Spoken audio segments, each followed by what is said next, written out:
ay pangalagaan namin ang isa't isa. Bilang isang buong institusyon, proteksyonan at hindi ipagkanulo, bigyan ng pagkakataon at huwag busalan. Magkakaiba man ang layag, ay iisa lamang ang direksyon ng pagsagwan na mapunta ang bayan sa inyong mapagpalang gabay. Hinihiling po namin ito alang-alang sa mga Pilipinong nag-alay ng buhay sa bawat kalamidad at sa sigalot na lumiliyab na muli sa Mindanao. Naway, maisapuso naming mga senador na para sa kanila ang bawat desisyon at aksyon na aming gagawin. Kaawaan sana tayo ng Panginoon. Amen. The Secretary will please call the roll.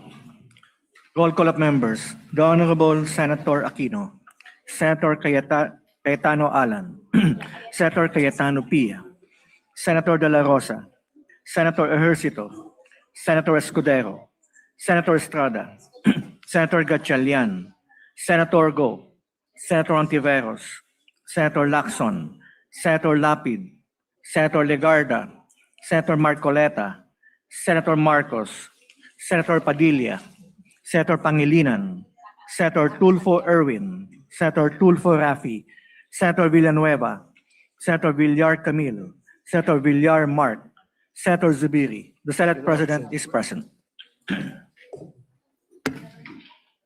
With 21 senators present, the chair declares, it's 22. With 22 senators present, the chair declares the presence of a quorum. Thank you. Majority Leader. Thank you very much, Mr. President. Mr. President, I move that we dispense with the reading of the journal of the 37th session, Monday, January 26th, and consider the same as approved. I so move, Mr. President. Any objection? Hearing none, the journal is approved. Mr. President, I move to proceed with the reference of business. Secretary will proceed with the reference of business. Resolutions. Resolution 207, resolution honoring and commending Ms. Rodora Alcaraz for her extraordinary heroism, selflessness, and courage in saving her employer's infant child and elderly mother during the deadly Hong Kong fire, and for exemplifying the noble character and sacrifice of Filipino overseas workers by Senator Lapid. Referred to the Committee on Rules. 208, resolution honoring the life and legacy of Rosa Rosal, celebrated Filipina actress and humanitarian, and expressing the profound condolences of the Senate of the Philippines to her family and loved ones by Senator Lapid. Referred to the Committee on Rules. 209, resolution directing the Committee on Justice to conduct an inquiry in aid of legislation to review and recommend revisions to the 2015 Omnibus Rules of Procedure of the Bureau of Immigration, particularly on summary deportation orders, in light of the reported rise of high-profile illegal immigrants in the Philippines and for other purposes by Senator Tulfo R. Referred to the Committee on Justice and Human Rights. 210, resolution commending and congratulating the Philippine contingent to the 33rd Southeast Asian Games in Thailand for ably representing the country and for winning 50 gold, 73 silver, and 154 bronze medals by Senator Estrada. To the Committee on Rules. 211, commending and congratulating Team Philippines and the members of the Philippine delegation who have competed and won medals, placing the country as the 6th overall champion in the 33rd edition of the Southeast Asian Games held in Thailand by Senator Go. To the Committee on Rules. 212, commending and congratulating Mazel Paris Aligado and Jericho Francisco Jr. for winning gold medals in extreme skateboarding at the 33rd Southeast Asian Games by Senator Go. To the Committee on Rules. 213, commending and congratulating the Philippine men's and women's softball teams for winning gold medals at the 33rd Southeast Asian Games held in Thailand by Senator Go. Committee on Rules. 214, commending and congratulating the Philippine women's swimming team for bringing home the gold medal in the women's 4x100 meters freestyle relay event at the 2025 Southeast Asian Games held in Thailand by Senator Go. To the Committee on Rules. 215, commending and congratulating Justine Macario and Takiana Mangin for their gold medal victories in Taekwondo at the 33rd Southeast Asian Games by Senator Go. To the Committee on Rules. 216, commending and congratulating Filipina tennis ace Alexandra Alex Ayala for capturing the gold medal in women's tennis singles at the 2025 Southeast Asian Games held in Thailand by Senator Go. To the Committee on Rules.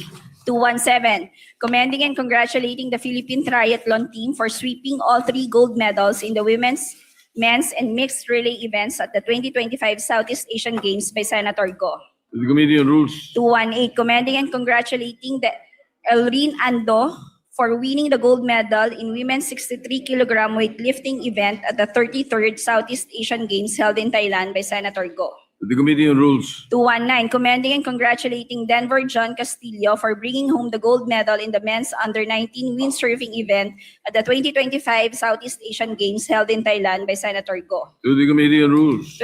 220, commending and congratulating Gabriel Thomas Dinet for capturing the gold medal in the men's wrestling event at the 2025 Southeast Asian Games held in Thailand by Senator Go. To the Committee on Rules. 221, commending and congratulating Agatha Wong and Jones in so far winning gold medals in Wushu at the 2025 Southeast Asian Games held in Thailand by Senator Go. To the Committee on Rules. 222, commending and congratulating the Philippines men's baseball team for winning the gold medal at the 33rd Southeast Asian Games in Thailand by Senator Go. To the Committee on Rules. 223, commending and congratulating the Philippine men's and women's Gilas basketball team for winning the gold medals at the 33rd Southeast Asian Games in Thailand by Senator Go. To the Committee on Rules. 224, commending and congratulating the Philippine women's beach volleyball team, Alas Pilipinas, for winning the country's first ever gold medal in women's beach volleyball at the Southeast Asian Games held in Thailand by Senator Go. To the Committee on Rules. 225, commending and congratulating the Philippine men's national bowling team for capturing the gold medal in the 2025 Southeast Asian Games held in Thailand by Senator Go. To the Committee on Rules. 226, commending and congratulating Yumir Marshall for capturing the gold medal in the men's 80-kilogram boxing event at the 2025 Southeast Asian Games held in Thailand by Senator Go.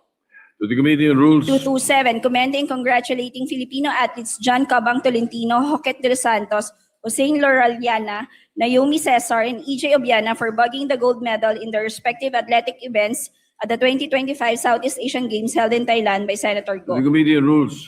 228, commending and congratulating Philippine men's esports Cebol team for capturing the gold medal in Mobile Legends Bang Bang Esports event at the 2025 Southeast Asian Games held in Thailand by Senator Go. To the Committee on Rules. 229, commending and congratulating the Philippine women's football team for winning the country's first ever gold medal in women's football at the Southeast Asian Games held in Thailand by Senator Go.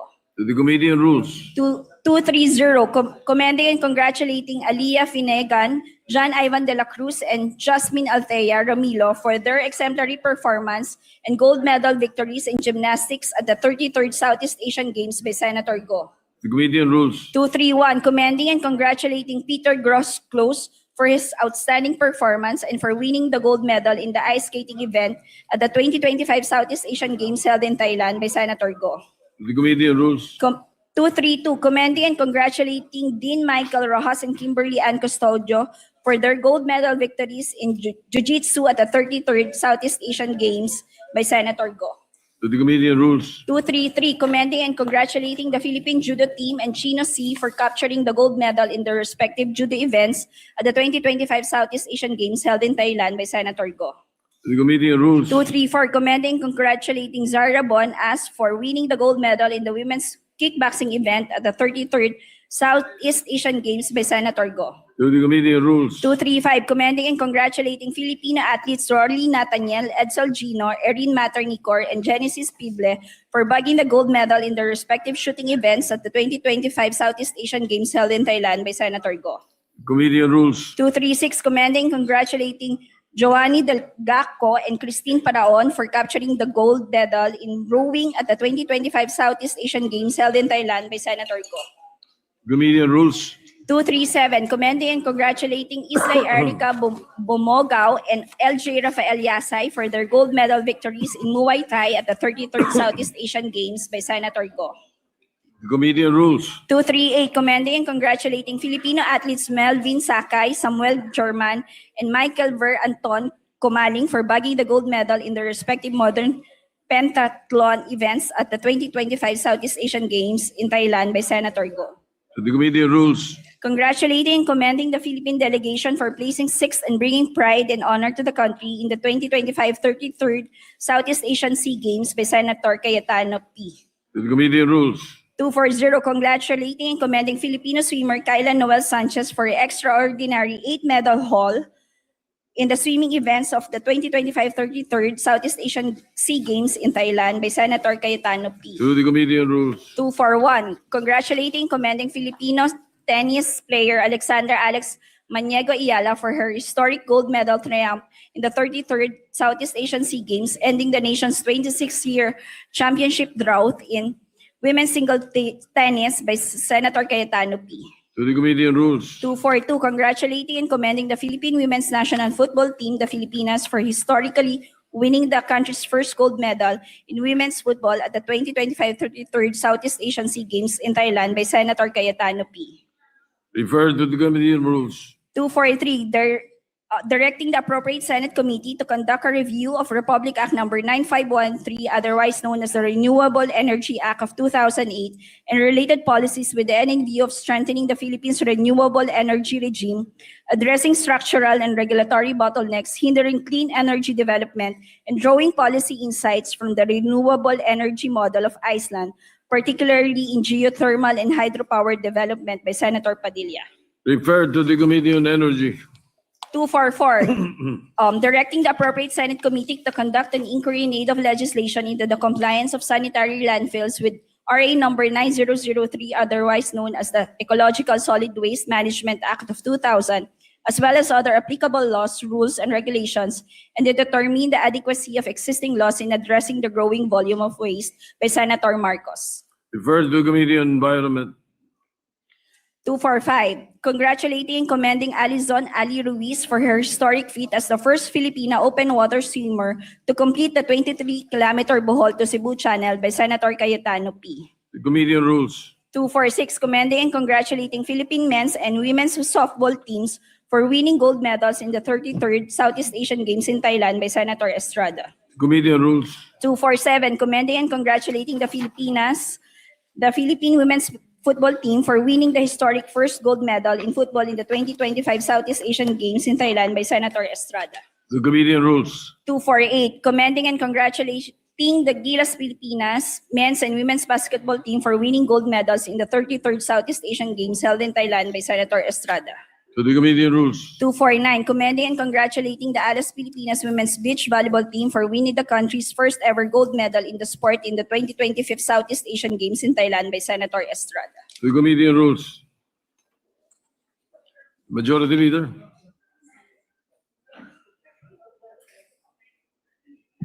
Thank you, Mr. President.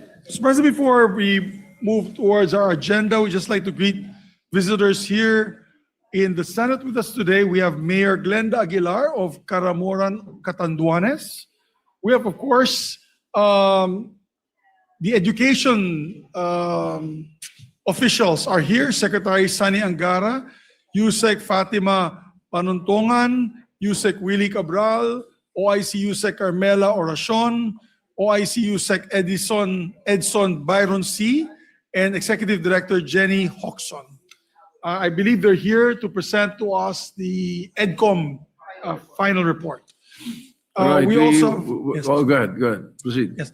Thank you, Mr. President. We also have a guest of Senator Pangilinan and Senator Bamakino, League of Organic Agriculture Municipalities headed by Mayor Roel Molina and Councilor Lorenzo Sumuyong,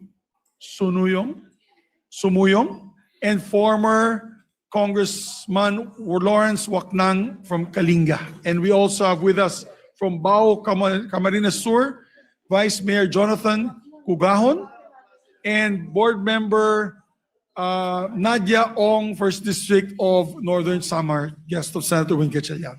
May we recognize them, Mr. President? Congrats and welcome them to the Senate. Thank you.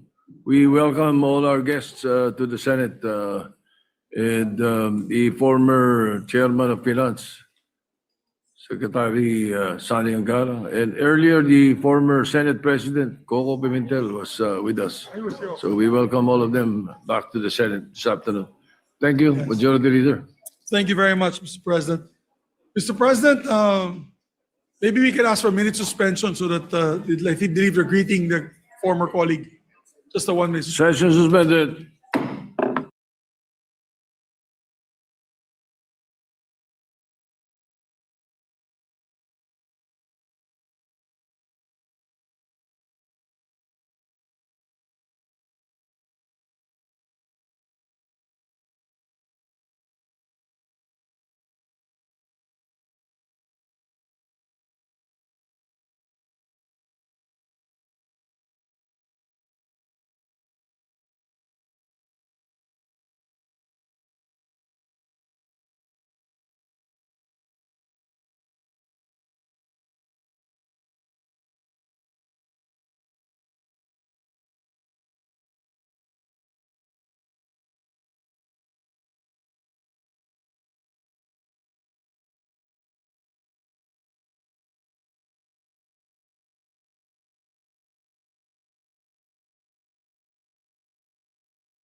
I move for the additional Sorry, reference to Leader. business, Mr. President. Yes, Thank the you. additional reference to business, Secretary will proceed.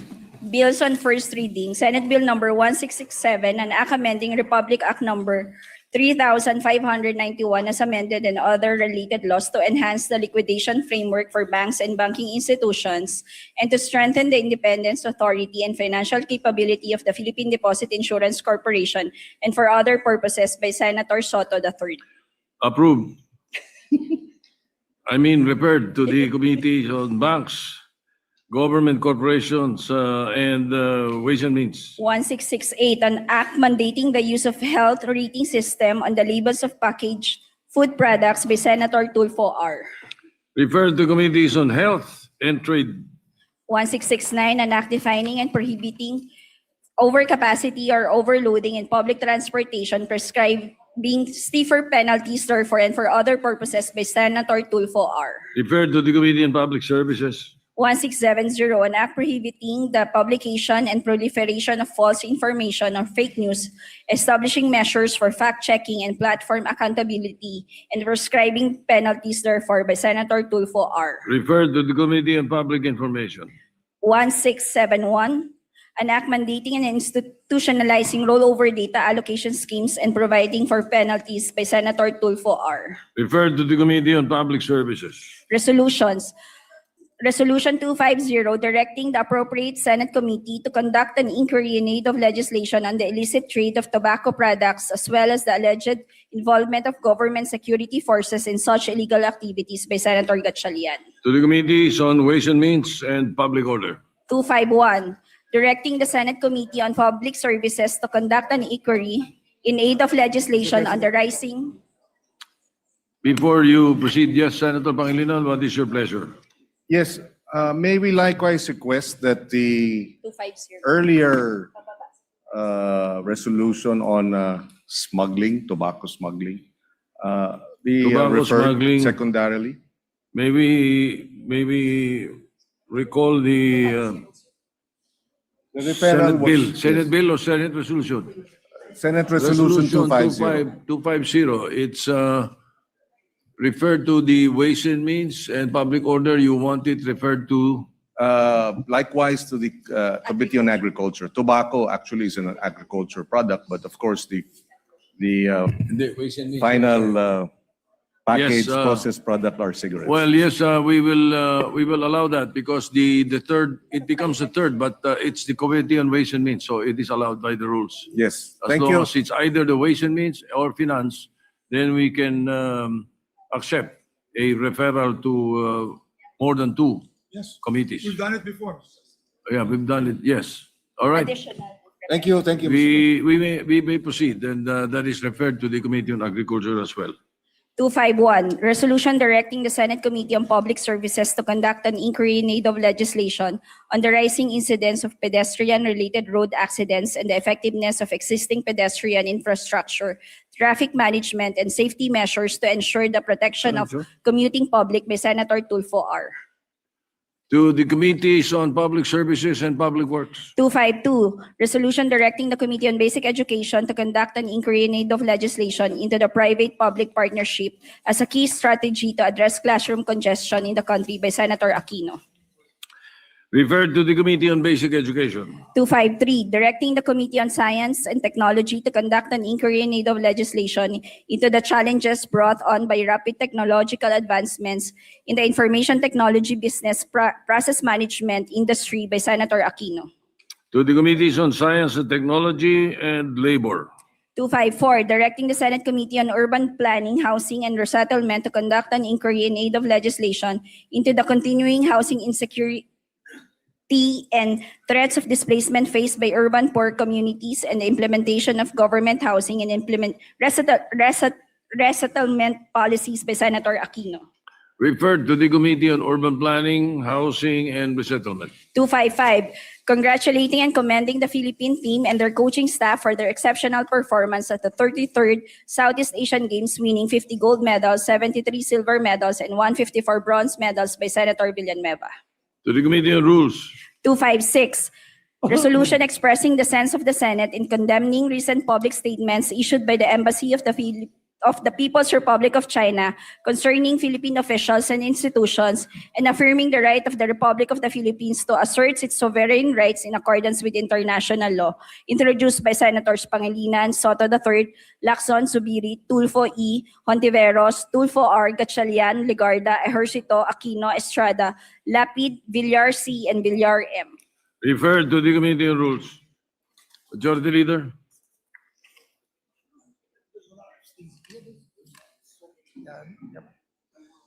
Thank you, Mr. President. Mr. President, I move that we consider PS Resolution number 256. This is the resolution authored by Senator Pangilinan and several other colleagues. I'd like to ask, I so move, Mr. President, and then we can recognize. Any objection? Hearing none, the consideration of Senate Resolution 256 is in order. May we recognize the Minority Floor Leader, Mr. Minority Leader is recognized. Thank you, Mr. President. Magandang hapon po. Sir President, napaka-importante nung resolution na to, hindi lang dahil sa issue sa West Philippine Sea, but also because of many other issues, our economic ties, people-to-people ties, our OFWs in Hong Kong, in mainland China, in Macau.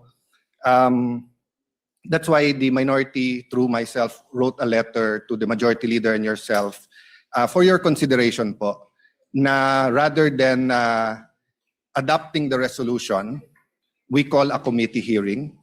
I think napakalalim po ng issue na to, and it will be good for us and the public na malaman talaga natin kung anong talagang sinabi ni Commodore Tariela at ano yung palitan ng kuro-kuro. Having said that, while it's under consideration, I'd like to thank you and the majority leader for allowing na mag-sponsorship muna today. And it was a tradition in the 19th Congress that it's not a rule, it's a tradition na after the sponsorship, you give everyone a day or two before we go to interpellation and adoption. But in that day or two, if the majority would see it fit to call a hearing rather than going straight to interpellation, that would be in my view, best. But again, Mr. President, we rule by what is the pleasure of the majority. So we will submit sa wisdom of the majority. But may I put that on record na baka maganda na magkaroon tayo ng hearing about this issue. Thank you, Mr. President. We will, of course, seriously consider the recommendation of the minority leader.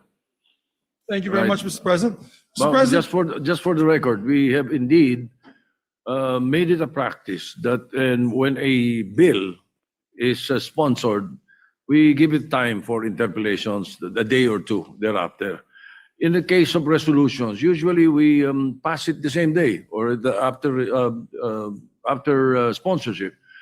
But in case of controversial resolutions or bills, we do give it some time. So I think the request is reasonable. quite Mr. President. in order. Yeah, Thank you, so Mr. President. majority leader. Therefore, I move for the previous motion and ask the Secretary to read the title of the measure. Ayun, no? But After na siguro, yeah. maybe we can ask. Yes, but we need to ask the it's Secretary already to on the read the floor. title of the It's measure. already considered. We ask the secretary to read the title of the measure and ask the sponsor to Yes, so we can recognize the deliver sponsor, sponsorship Senator speech. Pangilinan, after he reads the title of the measure. Yes. Because I did not secretary read is the title of the recognized. measure earlier, Mr. President. My apologies.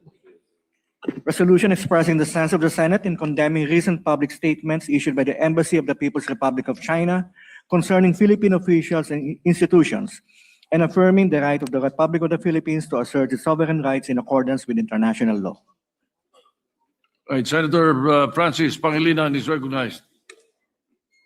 Thank you, Mr. President. Thank you, Majority Leader. Thank you, dear colleagues. Before we begin our sponsorship, we would like to thank the good Minority Leader for his earlier manifestation.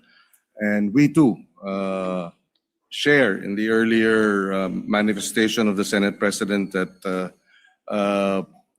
given the controversies behind this resolution, we have no objection as to allowing our colleagues time to interpolate or perhaps even bring the matter to a Senate hearing after we have sponsored it and before adopting it, Mr. President.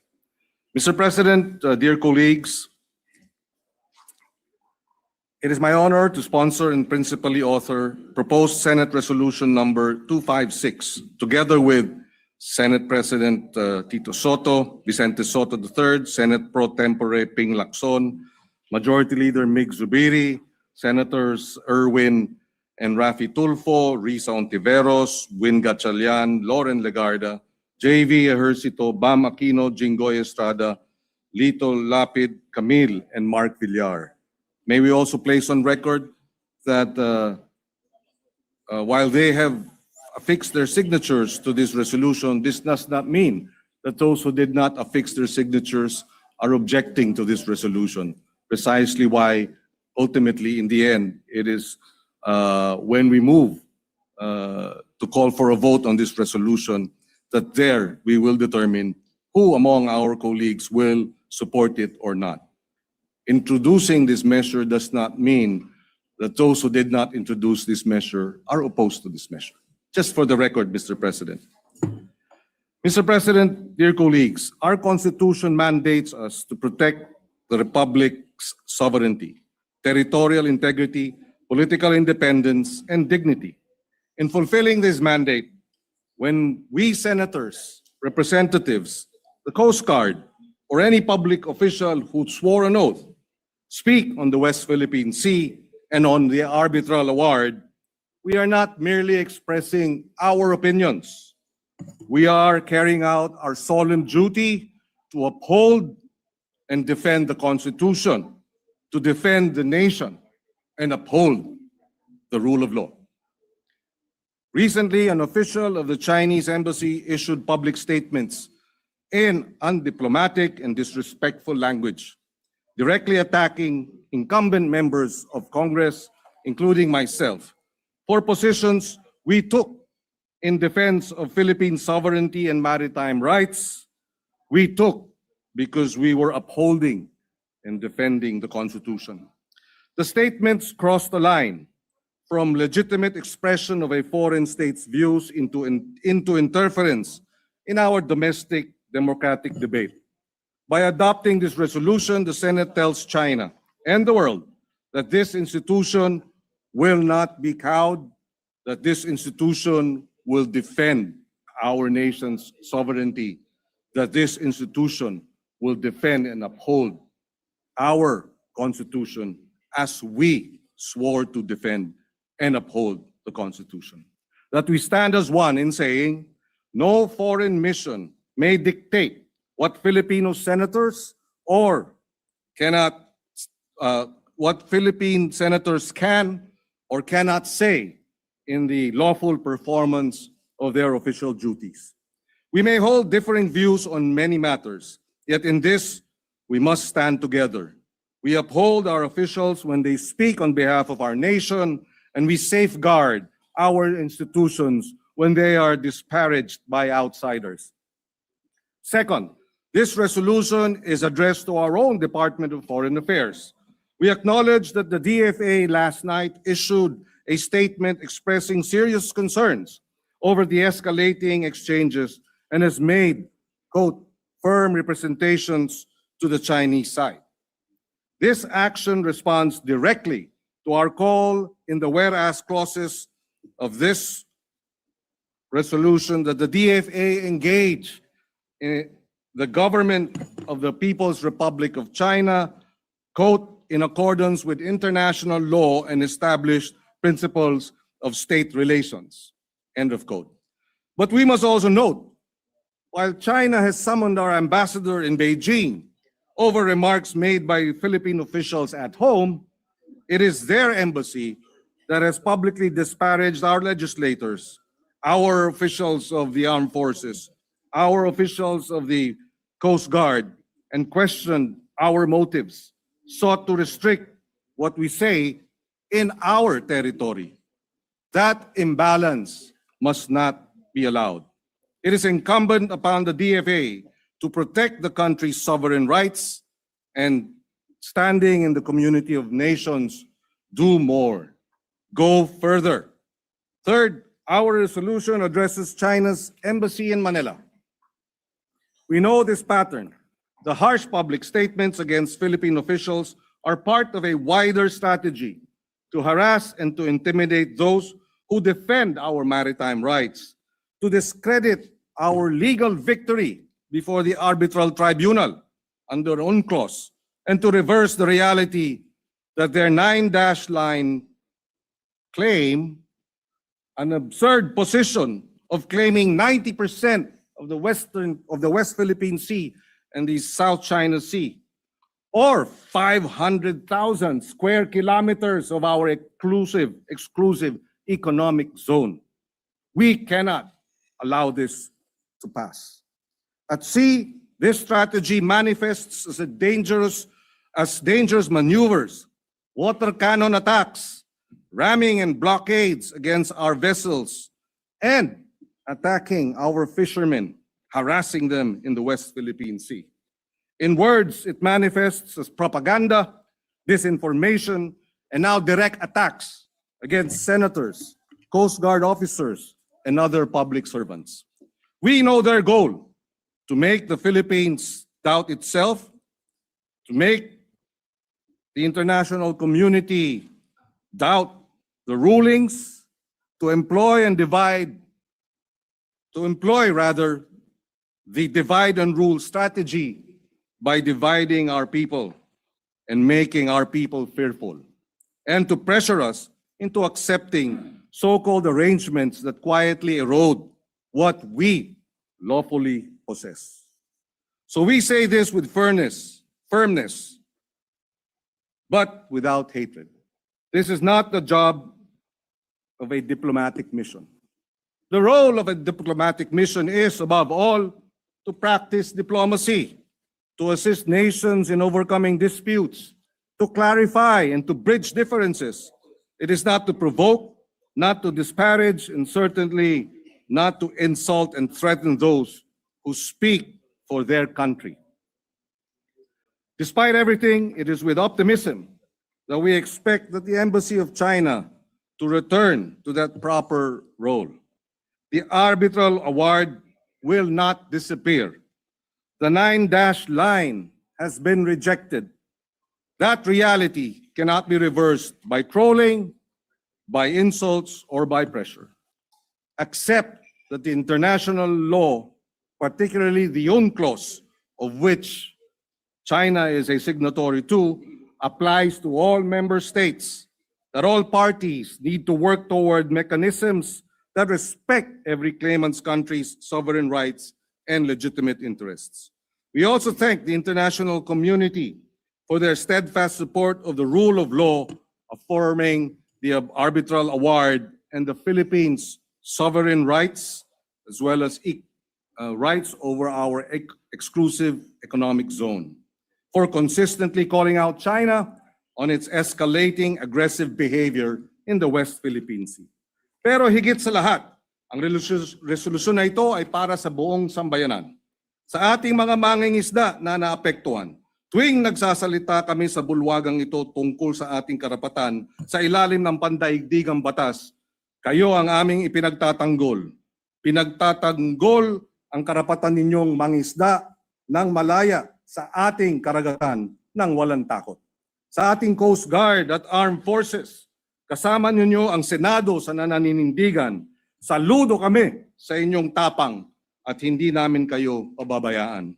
At sa lahat ng ating mga kababayan, lalo na sa mga kabataan, mahalaga ang ating relasyon sa China, pero sa ating kapayapaan, sa presyo ng pagkain, sa trabaho, kaya naman batas at diplomasya ang dapat pinipilit ipairal. Pero alam nating hindi pag-aatubili ang sagot sa mga bully. Hindi nabibili ng pananahimik ang kapayapaan at hindi nagtataguyod ang batas ng pag-aamo-amo. Respeto, paggalang, yan ang pinakamahusay na sandigan ng isang matatag at maayos na relasyon ng dalawang mga bansa. Ito ang gustong tiyakin ng resolusyon na ito. But beyond this resolution, we propose a way forward. As this year's chair of ASEAN, the Philippines has the opportunity to help conclude a rule-based, fair, workable, and lateralized mechanism on the conduct of parties in the South China Sea. We believe that such code of conduct be firmly anchored in international law, including UNCLOS and the principles reflected in the arbitral award. We ask our neighbors, partners, and allies support the Philippines initiative, support ASEAN's effort to support a region where disputes are managed by law and dialogue, not by insults, bullying, force, or threats. Ngayon, sa panahong tumitindi ang pandaigdigang tensyon, sinisiguro ko magkakasangga tayo. Senado, DFA, Armed Forces of the Philippines, DND, Coast Guard, BIFAR, buong sambayan ng Pilipinas, magkasangga tayo laban sa pangiinsulto, laban sa pagbabangga, sa pagwa-water cannon at pakikipaghabulan sa ating mga mangingisda at sundalo. Iisa tayo bilang isang republika na nananindigan para sa ating mga karapatan at dignidad. Mr. President, colleagues, for all these reasons, I respectfully urge the adoption of Senate Resolution number 256. Maraming salamat. Majority Leader. Mr. President, we have several of our colleagues who want to co-sponsor the measure, namely Senator Jinggoy Estrada, Senator Erwin Tulfo, and Senator JV Ejercito. May we recognize Senator Jinggoy Ejercito for his sponsorship. Senator Jingo Estrada is recognized. Thank you, Mr. President.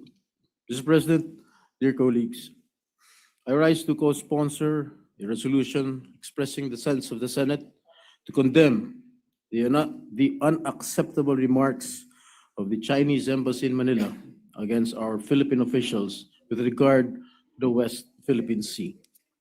I pose this question: what is the business of Chinese embassy officials criticizing our public officials and even calling them names, branding senators as helpers of Philippine Coast Guard Commodore J. Tariela in defending our rights in the West Philippine Sea because, as they claim, Commodore Tariela can't win over the argument. Hindi man ako sang-ayon sa naging gawin ni Commodore Tariela, ngunit hindi ito sapat na dahilan upang pakialaman ng Chinese Embassy ang internal affairs at soberenya ng ating bansa.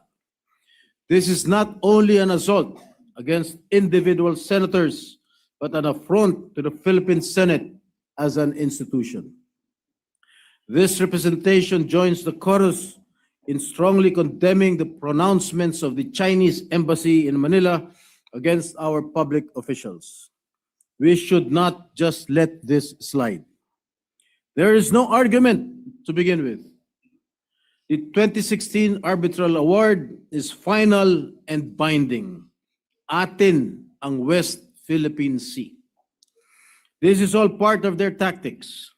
They are looking to scare, coerce, and intimidate their neighbors to pursue their wild imaginary claims over our territories. Even after an arbitral ruling delivered a unanimous and enduring decision in 2016, firmly asserting that the Philippines has a full exclusive economic zone in the West Philippine Sea, invalidating China's claim to almost 80% of the Philippines' EEZ. Both China and the Philippines, pursuant to their treaty obligations under the UNCLOS, are legally bound to comply with this decision. As your former chairperson of the Senate Committee on National Defense and Security, Peace, Unification, and Reconciliation, my position on the West Philippine Sea has always been consistent with the position of the Philippine government under President Ferdinand Marcos Jr. The UNCLOS and the arbitral award continue to be the foundation of our actions and policies on the West Philippine Sea. But China had no respect for the 2016 arbitral ruling and for the international law, just as they had no respect to our fishermen, even water cannoning them, to the Philippine Coast Guard and the Philippine Navy patrols, and recently to the elected senators of this republic. Namimihasa na kayo. O walang kaya. Sino ba pumapanig sa kanila sa pang-angkin sa West Philippine Sea? Ang sagot, halos wala. Hindi ang international na batas, hindi ang pandaigdigang komunidad, at lalong hindi ang mga bansang direktang apektado ng kanilang pang-angkin.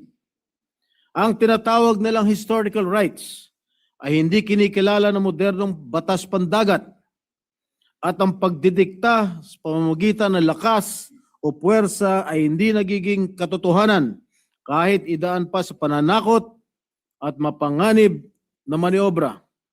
Kahit gaano pa kadami at kalaki ang kanilang barko at kahit idaan pa sa propaganda na walang basihan.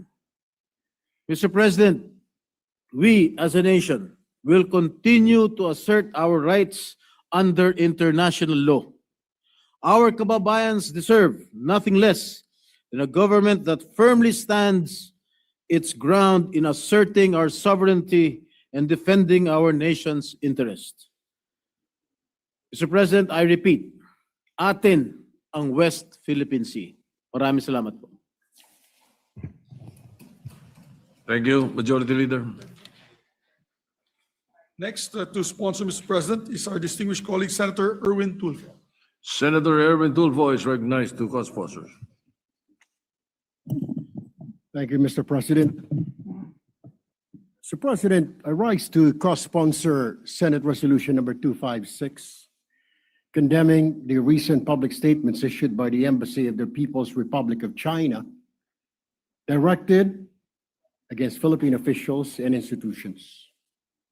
The question now, Mr. President, is bawal na po bang kondinahin natin ang mga pahayag ng China laban sa ating mga opisyal at mga pinagagawa nito sa ating teritoryo? Isa lang po ang tanong, bawal na po ba? Kasi sa huli ko pong basa, ayon po sa ating konstitusyon, ay meron po tayong kalayaan sa pagpapahayag. There is freedom of speech, Mr. President.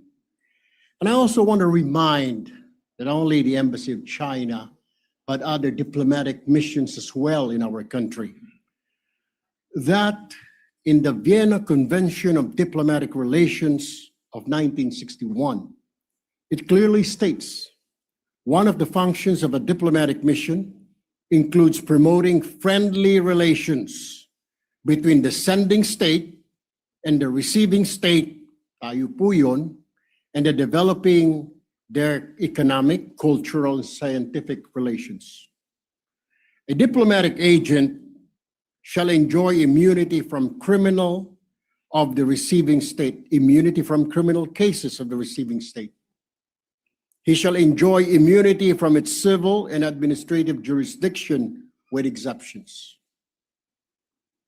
Without prejudice, though, to their privileges and immunity, it is the duty of all persons enjoying such privileges and immunities to respect laws and regulations of the receiving state.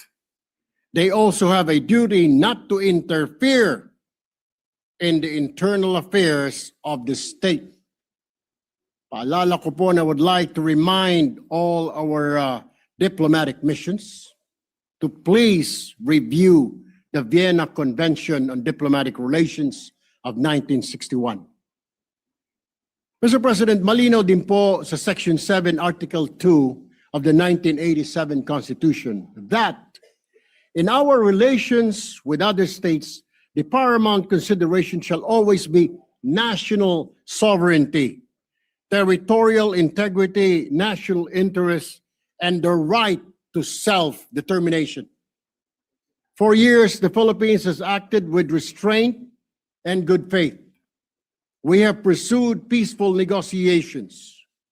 We have exhausted legal remedies and diplomatic processes. We have chosen dialogue over confrontation, law over force, and cooperation over conflict. But despite these efforts, China continues to engage in acts that intimidate and harass our fisher folks, endanger our Coast Guard, and question the authority of our institutions. Let me be clear, Mr. President, our commitment to peace does not mean acquiescence. Our preference for diplomacy does not mean silence in the face of bullying. We will not tolerate statements or actions that demean our officials, undermine our sovereignty, or erode our national dignity. There comes a time when a nation must speak with clarity and firmness. And that time is now, Mr. President. It is time to stand for our country, to defend our people, and to assert peacefully but firmly that the Philippines will not be treated as less than an equal. For this reason, I fully and unequivocally support this resolution. Maraming salamat po, Ginoong Pangulo. Next to co-sponsor the measure, Mr. President, Yes. is Senator J.V. Ejercito. Be recognized. Senator J.B. Ejercito is recognized. Mr. President, my dear colleagues, good afternoon. Tinuturing ko pong pagtaguyod ng aking sinumpang tungkulin sa ating konstitusyon at sa minamahal nating bayan. Bilang halal na senador ng Republika ng Pilipinas, ang pagtindig at pagsuporta sa proposed Senate Resolution number 256. Mr. President, let me reiterate my position yesterday.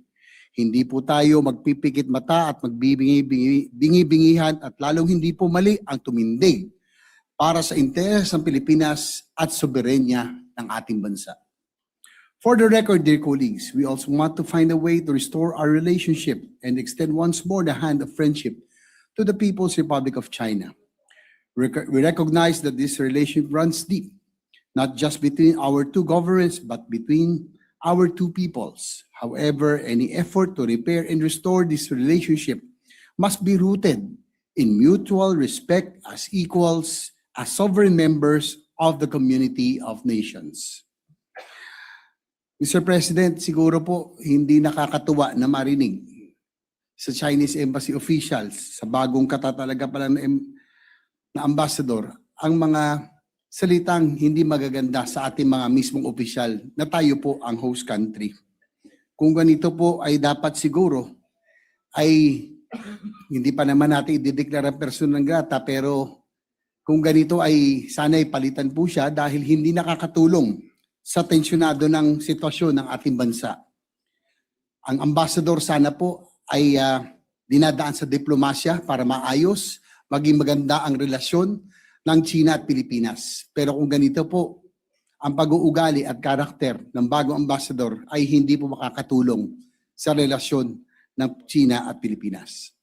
Mr. President, the arbitral award that was hard-won under the legal framework of the United Nations Convention on the Law of the Sea, or UNCLOS, is a fact that international law that no amount of coercion or distortion can erase. And our friends from the People's Republic must come to understand that asserting our rights as a sovereign nation is not provocation, nor is it a duty that will shirk from even in the face of forceful intimidation. Tinataguyod po natin ito para sa mga mangingisdang Pilipino na halos araw-araw hinaharap ang pananakot ng pambobomba ng tubig ng mga dambuhalang barko ng mga dayuhan para lamang makapangisda sa sarili nating karagatan. Para din po ito sa ating po mga Coast Guard na binubuli ng mga mas malalaking barko mula sa China. Kasama po ninyo ang representasyong ito at ang inyong Senado sa matatag na pagtindig para sa bandila, para sa bayan. Dahil ang sa Pilipinas ay sa Pilipinas at hindi natin kailanman isusuko ang ating kasarilan. Maraming salamat po, Ginoong Pangulo. Mr. President, Majority Leader. we have two other colleagues. Senator Raffy Tulfo would like to insert for the record his sponsorship of the measure, as well as Senator Lauren Legarda. Both will insert to the record. Senator Raffy Tulfo and Senator Lauren Legarda.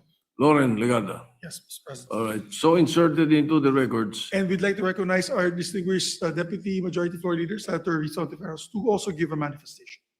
Senator Risa Ontiveros is recognized.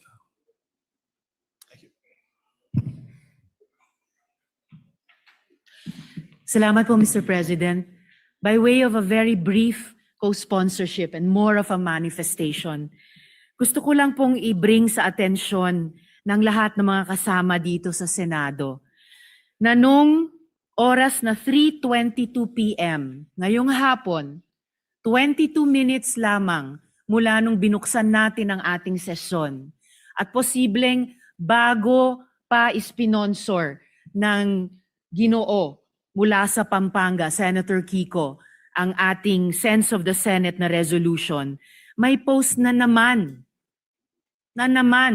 ang Chinese Embassy Manila tungkol sa paksa ng ating resolusyon. Ngayon naman, si Deputy Spokesperson of the Chinese Embassy, Guo Wei, sabi niya, echoes do not make a claim true. What matters is whether the argument stands up to scrutiny, not how many voices repeat it. At nirepost nila yung visuals ng 15 senators condemn Chinese embassy's criticism of Philippine officials. Na ang ibig sabihin ng unang linya ng post ni Deputy Spokesperson of the Chinese Embassy Manila, Guo Wei, gaya-gaya lang tayo sa isa't isa, tayong lahat na pumirma so far sa resolusyon.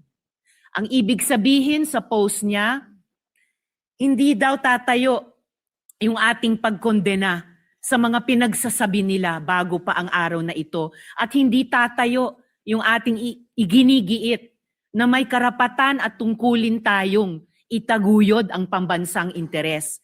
At minamaliit niya na halos 2/3 ng Senado ay pumirma nitong resolusyon. Ibig sabihin po, hanggang 36 minutes ago, half an hour before, salita pa rin ang salita ang Chinese Embassy Manila tungkol sa issue na ginawa natin ng resolusyon sa pamumuno ni Senator Kiko. Ganyan pa rin ang tono nila, bastos, walang paggalang. At gusto pa rin nila sila ang masusunod. Hindi lang sa dagat ng Pilipinas, hindi lang sa social media ng Pilipinas, pati sa Senado ng Pilipinas. Kaya saganang akin lamang po, Mr. President at mga kasama, yang ganyang consistent na pambabastos, walang pagrespeto, napaka-undiplomatic na stance, saganang akin lamang po, ay lalong nagbibigay ng urgency na maaprubahan ang ating resolusyon. Salamat po, Mr. President. Before anything else, allow me to first associate myself with the manifestations of the principal sponsor, Senator Pangilinan, and the other sponsors and our colleagues. Secondly, yes, we will be perhaps studying the resolution, but in the same light, I suggest that we study the possibility of declaring that particular person a persona non grata. And that is very, very serious when the Senate does that. So I suggest that the Committee on Rules study the possibility. Senator Lacson is recognized. Thank you, Mr. President. This is a point of clarification, and I'd like to address this to the distinguished sponsor of the resolution. Did I hear you correctly when you said that you were amenable to holding committee hearings in relation to this resolution? Well, I was open to the suggestion. I did not actually say I was adopting it. Thank you but I for was the open. clarification. And if I may, Mr. Senate President, I consulted ChatGPT. Only the head of state may declare persona non grata when it involves diplomats. So we can only recommend, if we want to recommend. So persona non grata sa Senate. Yeah, but we cannot declare any diplomat persona non grata, just to clarify, subject to validation by our lawyers in this hall, Mr. President. Thank you. Well, as I said, it is a suggestion, and let us study the possibility. Majority Leader? Thank you, Mr. President.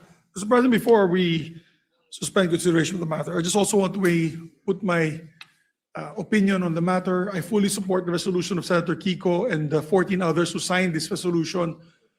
Gusto lang namin malaman ng Coast Guard at ating Philippine Navy na hindi sila nag-iisa, na marami sa gobyernong tumutulong at sumusuporta sa kanila. At sa tingin ko, buong bansa, kung magpa-survey po tayo, 90%, Mr. President, maybe 90+% of the Filipinos support our Coast Guard in protecting our islands that have been declared internationally, not just by us, but internationally as our territory, Mr. President, our exclusive economic zone. So when I was Senate President, I echo the same voice as my colleagues here today. I just want to add that voice, that very loud voice, condemning all these acts being done to our Coast Guard and our Navy in the West Philippine Sea. and the fishermen, lalong-lalo na po, hirap na hirap ang ating mangingisda dito sa pangyayaring ito. So we support the resolution, we support our colleagues, we support our men and women in the field, in the oceans, defending our national sovereignty, Mr. President. So maraming salamat sa sponsors, Senator Kiko, and all those who co-sponsored. But to give our other colleagues a chance to read and study the resolution, let's limit it possibly, Mr. President, with the permission of the body, on discussions on the floor. Let's just do debates and interpellations. No need to bring it up to a committee hearing and then we'll have an extended firefight in the committees, the committee level. I think the debate can actually be done on the floor. Let us discuss the positions on the floor, Mr. President. And then let us debate amongst ourselves what is the best course forward for our people and for our sovereignty, Mr. President. And therefore, to allow our colleagues maybe some time to study the measure, I move that we suspend temporarily the consideration of PS Resolution 256 that we can take up on another day, or maybe tomorrow, and start the debate, Mr. President. And let's act on it the soonest para pakita natin po sa taong bayan ng Senado ay nagkakaisa para sa soberanya ng ating bansa. Yes, Maraming salamat. I think 24 hours is good enough for us to study the measure. Senator Pangilinan is Yes, right just a now. very brief manifestation. Mr. President, if after studying the proposal of the Senate President and that the Senate Majority Leader deems it necessary to file a Senate resolution expressing the sense of the Senate that the President should declare the deputy spokesperson as persona non grata, we will support the measure, Mr. President. Thank you. Thank you, Senator Pangilinan. Majority Leader, yes, the motion is to suspend Yes, consideration. Mr. President. All right, any objection? Hearing none. Consideration is suspended. Thank you, Mr. President. Mr. President, from the topic of sovereignty, now let us discuss the very important topic of education. We have with us here the education experts behind us, including our distinguished former colleague, Senator Sonny Angaros, now Secretary of the Department of Education. With that, I'd like to recognize our colleagues. Which one first? We'd like to recognize the chairperson of you're the chair now. The chairperson of EDCOM in the Senate, no other than Senator Bam Aquino, to avail of the privilege hour, particularly in the issue of education and the EDCOM, Mr. President. Senator Bam Aquino is recognized. Mr. President, mga kababayan at kapwa ko Pilipino, magandang hapon po sa ating lahat. I rise today to submit the Second Congressional Commission on Education's final report entitled Turning Point, A Decade of Necessary Reform. Alongside this report is the 10-year National Education and Workforce Development Plan, or NATPlan, 2026 to 2035. Alongside numerous colleagues, we have also filed Senate Concurrent Resolution number 8, adopting the National Education and Workforce Development Plan and the recommendations of the Second Congressional Commission on Education as the 10-year policy framework of the national government for education.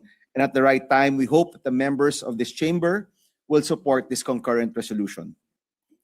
Mula pa po sa unang termino natin, binigyan na po natin ng halaga ang advokasya sa edukasyon. At nung sinimulan po natin ang ating pangalawang termino noong Hulyo, binahagi po natin ang goals ng ating committee sa pag-address ng krisis sa edukasyon. Kasama na po ang pag-address sa nutrisyon, kakulangan ng classroom, kawalan ng textbook at internet connectivity, support for teachers, problems with the learning gap and the curriculum, at saka syempre po ang employability. Matagal po nating painiwala na ang unang hakbang tungo sa reforma ay ang tamang pagtukoy sa mga problema. At dahil po sa EDCOM report, nagagawa po natin ito. Mula po noon, diniin na po natin na ang kailangan ng kabataan at ang ating bayan ay edukasyon at hindi korupsyon. Kaya nais po natin pasalamatan ang ating co-chairpersons, Senator Lauren Legarda, Congressman Roman Romulo, and Congressman Jude Asidre. Kasama rin po ang ating EDCOM 2 commissioners, Senator Alan Cayetano, Senator Win Gatchalian, Senator Joel Villanueva, and our congressional counterparts, Congressman Steve Solon, Congressman Zia Alonte, and Congresswoman Ana Veloso Tuazon. Papasalamatan ko rin po ang ating dating commissioners, Senator Pia Cayetano, Senator Chis Escudero, Senator Coco Pimentel, Congressman Mark Go, Congressman Khalid Dimaporo, and Congressman Pablo John Garcia. Siyempre po, nais rin po natin magpasalamat sa EDCOM team led by Executive Director Dr. Carol Markey alongside the EDCOM Advisory Council and the Standing Committee members. At siyempre, maraming salamat din sa ating former colleague and former EDCOM Commissioner, now Secretary of Education, Sani Angara, who is with us today. Our Commission on Higher Education Chair, Shirley Agrupis, and TESDA Director General, Kiko Benitez. Isa po sa pinaka-nakakabahalang nailantad ng EDCOM report sa mga nakaraang araw ay ang issue ng proficiency. Ito po ang kahusayan ng isang estudyante, hindi lang po sa pagbabasa o literasiya, pero sa husay sa lahat ng asignatura. Ayon po sa EDCOM, kada akyat ng estudyante sa susunod na antas, bumababa ang kanyang kahusayan. Mula po sa grade 3, kung saan 30.5% ang proficient, bumabagsak po ito sa 0.47% pagdating ng grade 12 o sa huling taon ng senior high school. Out of every 1,000 senior high school graduates, only 4 are truly ready. Nung una ko po itong nabasa, sa totoo lang po, parang nanlamig po tayo. Hindi po ako makapaniwala. Pero sa totoo lang po, ang datos ay datos at ito ang datos ng ating report. At doon po, nakikita natin kung gaano kalala at gaano kalalim ang krisis sa ating edukasyon. Mr. President, pag mababa ang proficiency, apektado ang buong lipunan. Kung hindi marunong makaintindi ng matematika at agham, hindi marunong magbasa at magsulat, hindi rin po sila makakapasok at gagraduate ng high school o ng kolehiyo o makapagtatrabaho ng maayos. Kung magtutuloy po at hindi ho natin aagapan ang krisis sa edukasyon, milyong-milyong pangarap ang mawawala at masasayang. Sa ating pong konsultasyon, narinig po natin ang mga kwento ng mga guro. Para sa isa kong estudyante, sabi po ng isang guro, ang kawalan ng kakayahang magbasa ay kawalan ng kanyang boses. Sabi naman po ng isa pang guro na nakausap natin, ang low proficiency nakita niya sa isang bata na kahit sariling kaarawan at edad hindi po makilala. Ang alam lang ang tunog ng mga letrang buo-buo ng kanyang pangalan, yun lang po ang tanging niyang naiintindihan. Ayon po sa EDCOM at sa ating konsultasyon, ang low proficiency rates ay tumutukoy sa malalim na issue sa sistema ng ating edukasyon. These low proficiency rates are indicative of the overall magnitude of our crisis in education. Oo, nagkapandemya, pero aminin na po natin na itong kalagayan ng ating edukasyon ay dahil rin po sa pagpapabaya. Hindi lang po ng isa o dalawang tao, kundi nating lahat sa pagpapabaya at maling prioridad na nagdulot po nito. We must face this head-on. Oras na po para baguhin ang sistema na hindi gumagana at simulan ang mga solusyon sa mga isyong sumasalot sa ating edukasyon. Huwag po nating sayangin ang oportunidad na ito. Siguraduhin natin na mahusay at mabisa ang implementasyon ng pinakamalaking education budget sa ating kasaysayan at ng mga reformang pinagalaban po natin para tuloy-tuloy ang reforma at pondo, hindi lang po para next year, but for the next 10 years. Mahalaga po na tutukan natin ang implementation ng 10-year NAT plan na nagsisilbing gabay and whole of government approach para solusyonan ang krisis sa edukasyon. Yung NAT plan po isang roadmap at nasa atin po para tahakin ito. Nasa ehekutibo, nasa legislatura, nasa mamamayan, guro, estudyante at mga magulang. Nasa atin po para sundan ang roadmap, bigyan ng tamang pondo at importansya at siguraduhin ang implementation po nito. Sa tulong ng NAT plan bilang gabay, tutugunan po natin ang mga pangailangan ng mag-aaral sa bawat antas ng kanilang pag-aaral. Sa early childhood or kinder to grade 3, sapat na nutrisyon para tugunan ang malnutrition at stunting. Sa elementary, junior high school, maayos na learning environment, address the classroom gap, provide free internet, textbooks, at syempre, tugunan ang low proficiency rates. Sa senior high school students, TechVoc students sa ilalim ng TVET, at mga gagraduate ng college, suporta sa school to employment program. Sa higher education, tamang implementasyon ng libreng kolehiyo para magkaroon ng siguradong trabaho. Ilan lang po yan sa mga priority na makikita sa NAT plan at napakahaba po sa totoo lang ng listahan. Pero naniniwala po ako na may pag-asa pa rin. Kahit ganito po ang nakikita nating datos, meron naman pong pag-asang nakikita din. Unang-una, nakamit po natin ang pinakamalaking budget para sa edukasyon sa kasaysayan ng ating bansa, of course headed by our Chairman of Finance, Senator Gatchalian. 1.34 trillion pesos para sa edukasyon, para sa classrooms, nutrition, textbook, libreng kolehiyo, at subsidiya at allowance ng mga estudyante. Malaking panalo po ito para sa estudyanteng Pilipino. Ang mahalaga po ngayon, ang pondo na ito ma-implement ng maayos, sa tamang presyo at sa tamang panahon. Pangalawa, tuloy-tuloy po yung pagpasa natin ng mga reformang kinakailangan. Just yesterday, we passed on third reading the Classroom Building Acceleration Program. Isa pong ehemplo ng pagsasama-sama para sa kabataang Pilipino at estudyanteng Pilipino. Kanina po, nag-uusap kami ni Secretary Angara at sabi nga po, magandang goal ang masimulan ang 25,000 classrooms ngayong 2026. Sa totoo lang po, malaking talon po ito mula po sa 2025 goals. According to DepEd, 99 lang po ang nabuong classroom ng DPWH in 2025.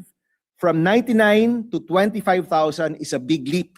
Pero naniniwala po ako kung tulong-tulong po tayo kasama ng mga LGU, ng mga CSO, nakatutok ang legislatura, nakafocus ang ehekutibo, kung tulong-tulong po tayo, magagawa po natin ang record-breaking 25,000 classrooms started in 2026. Pangatlo, dahil galing rin po ako sa Iloilo nitong nakaraang weekend sa Dinagyang, nakita ko po doon na ang Iloilo ay isang POC or proof of concept on basic education services. Nakwento po nila sa akin. Nung nagsimula po sila, 3 out of 10 grade 3 learners could read. Only 3 out of 10. Kumbaga po, 30% lang yung kayang magbasa. Pero sa partnership po ng DepEd, ng EDCOM, ng Iloilo LGU at ng Sinergia Foundation, nataas po nila ang literacy rates mula 30% to 90%. Isa pong proof of concept na kaya po nating matawid ang napakababang numero pagdating sa proficiency. Nagawa po nila ito sa tamang paggamit ng pondo, kasama po ang empowerment and accountability ng mga LGU at mga komunidad. Nung hinarap na daw po ang datos sa mga mayor at mga barangay captain, nung nakita nila ilang estudyante ang hindi marunong magbasa, ilang estudyante yung laging behind, yung mga mayor, governor, barangay captain, kasama ng mga magulang, ng guro at mga estudyante, nagtulungan para itong 30% learning rate po nila naging 90% literacy rate. Nakikita po natin na mga ehemplo gaya po nito na meron pong mga pag-asa, meron pong magandang kwento, meron pong totoong solusyon ay pwede pong maikalat sa buong Pilipinas, hindi lamang sa isang lugar o isang probinsya lamang.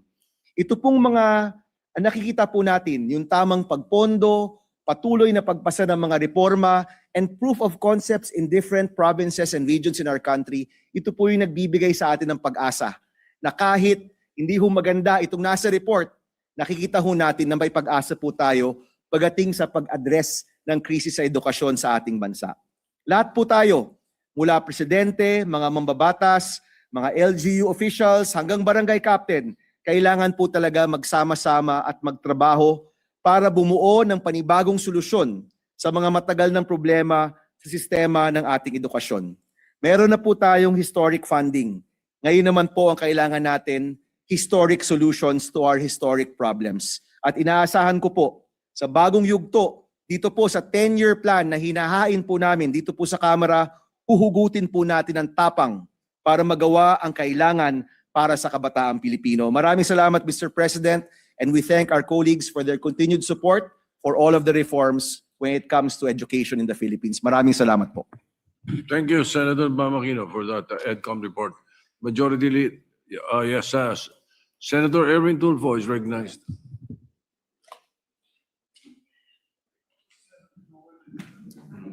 Ginoong Pangulo, mga kasamahan, bilang katuwang sa paghubog po ng kinabukasan ng ating bansa, ako po ay kaisa sa misyon ng EDCOM 2. Ito ay hindi lamang isang komisyon. Nagsilbi rin silang ilaw sa madilim na krisis ng ating sistema ng edukasyon. Sa loob lamang po ng 3 taon, napatunayan ng EDCOM 2 na ang pagbabago ay hindi lamang isang pangarap, kundi isang planong may konkretong hakbang. Kaugnay nito, nagtitiwala kami sa maigting nagpagbabantay para maisakatuparan ang 10-year National Roadmap na nakapaloob sa Turning Point EDCOM 2 report. Ito ang magsisilbing gabay sa pagpapabuti ng antas ng edukasyon sa bansa. Tayo ay patuloy na umaasa sa mahusay na pamumuno ni Dr. Carol Marquis ng ating DepEd Secretary Sani Angara at sa suporta ng ating mga chairperson, Senator Bam Aquino, Senadora Loren Legarda at sa mga commissioners, Senator Win Gatchalian, Senator Joel Villanueva, gayon din sa patuloy na pagkakaisa ng lahat ng institusyon, mga guro, mga magulang, upang makapaghatid po ng kalidad na edukasyon sa ating mga mag-aaral. Maraming salamat po, Ginoong Pangulo. Senator Joel Villanueva is recognized. Thank you, Mr. President. Mr. President, dear colleagues, nais po muna nating magbigay pugay sa ating dating kasamahan at kasama dito sa EDCOM 2, Mr. President, na ngayon ay kalihim ng kagawaran ng edukasyon, Secretary Sani Angara, sa ating ED, Executive Director Carl Mark. Mr. President, ang unang Congressional Commission po on Education was convened 34 years ago in 1991, and this is in response to the deteriorating quality of Philippine education and chronic underinvestment in the sector. That first EDCOM led to the landmark reform of trifocalization, separating the governance of education among the Department of Education, the Commission on Higher Education, and Technical Education and Skills Development Authority. So, President, after several decades, the nation once again called for a second Congressional Commission on Education. This call was shaped by a clear and undeniable reality: persistent learning gaps and the country's weak performance doon po sa mga international assessments such as PISA, which exposed a deep learning crisis in our education system. Nagkaroon pa ho ng COVID-19 pandemic, which further exacerbated these long-standing weaknesses, deepening learning losses and revealing the limits of our education systems in times of crisis.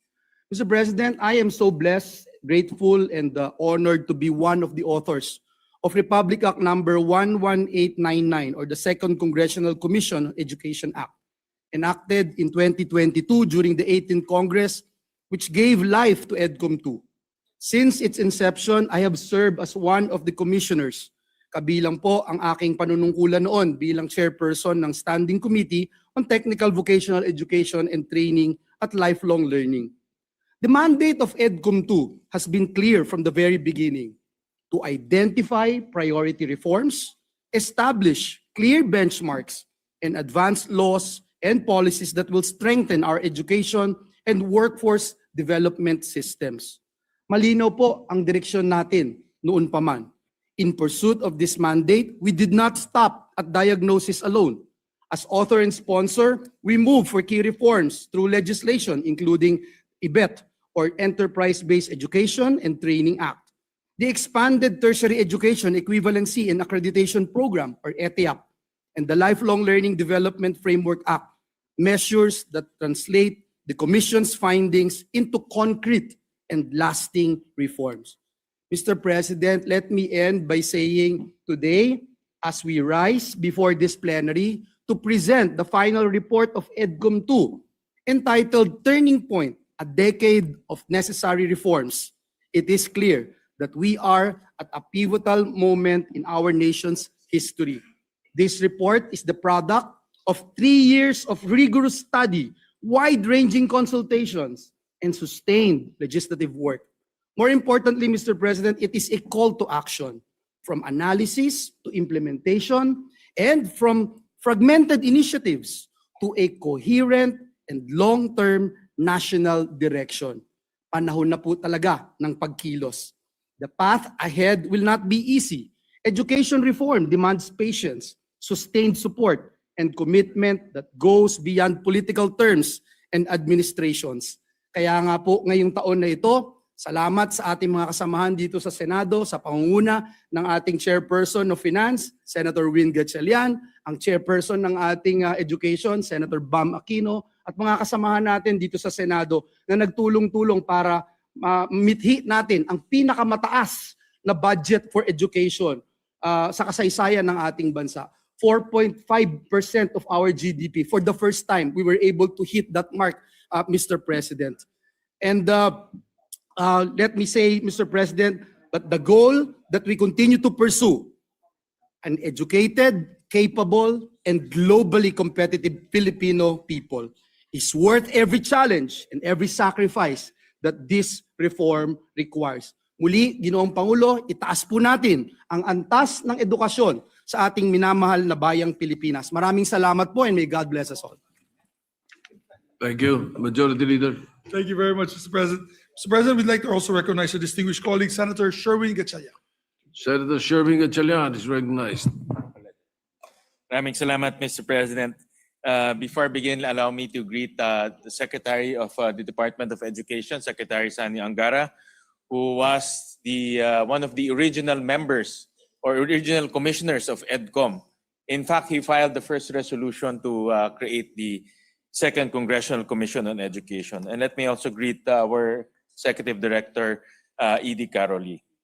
Mr. President, distinguished colleagues, it is an honor for me to stand alongside you today and beside our friends and fellow education advocates at the launch of the final report of the Second Congressional Commission on Education.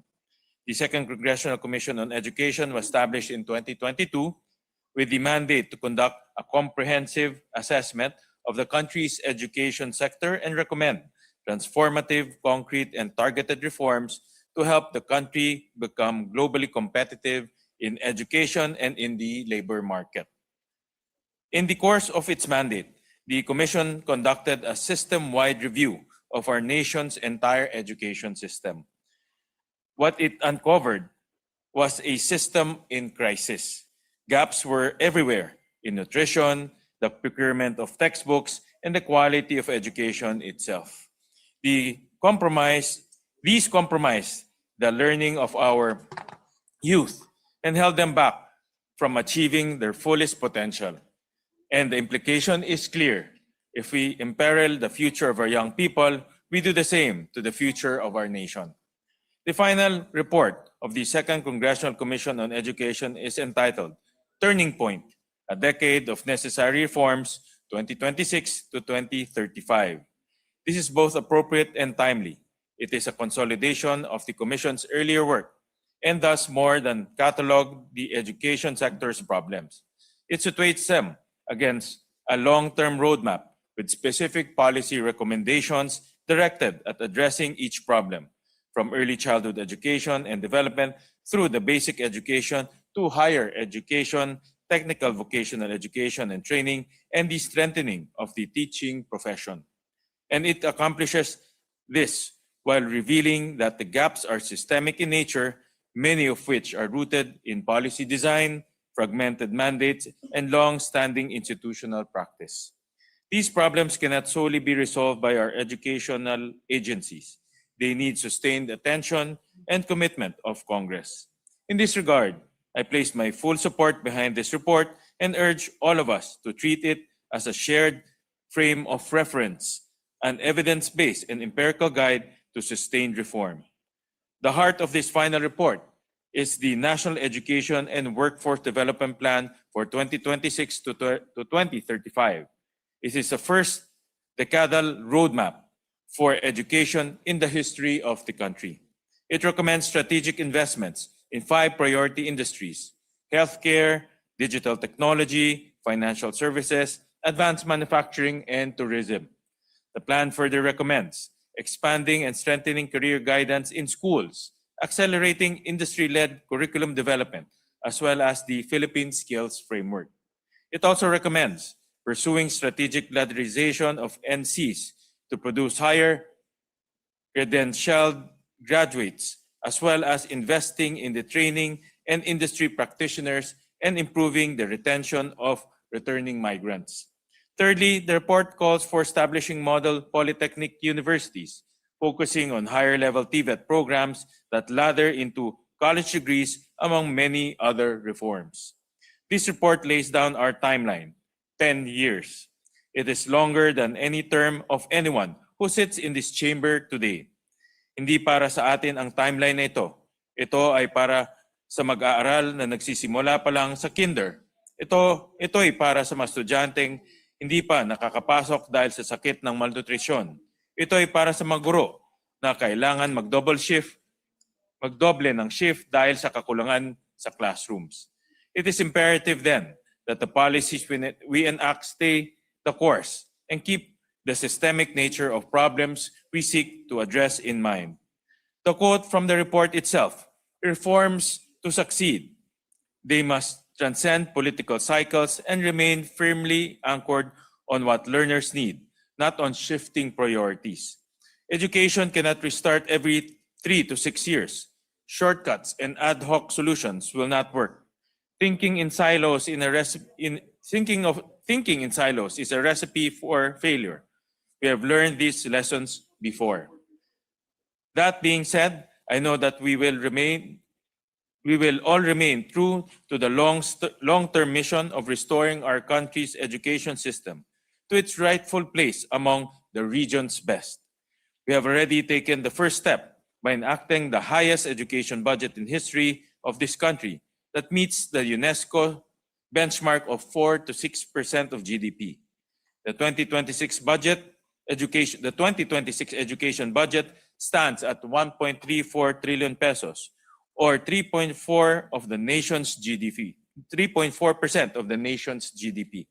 What remains now is to sustain this level of funding to follow through by ensuring that it goes to the correct educational priorities. Mr. President, the final report of the Second Congressional Commission on Education has indeed revealed the depth of our education crisis, but it also shows us that this struggle is winnable, that this is a crisis we can overcome.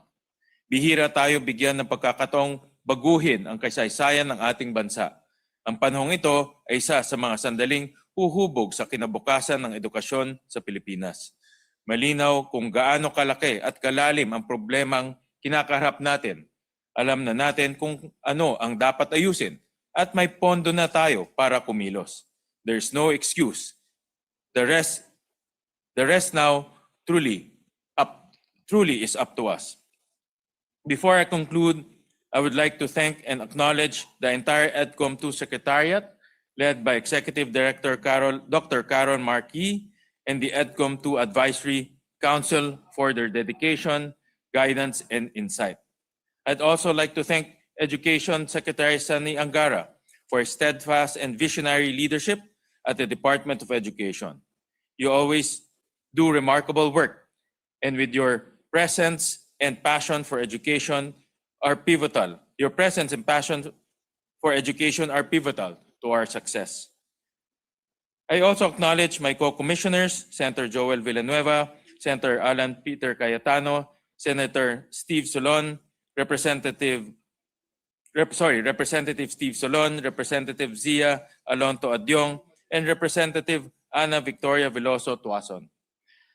Last but not certainly the least, I salute our co-chairperson, Senator Bam Aquino, our chairperson for the Senate Committee on Basic Education, Senator Lauren Legarda, chairperson of the Senate Committee on Higher, Technical, and Vocational Education, Representative Roman Romulo, chairperson of the House Committee on Basic Education, and Representative Jude Asidre, chairperson of the House Committee on Higher and Technical Education.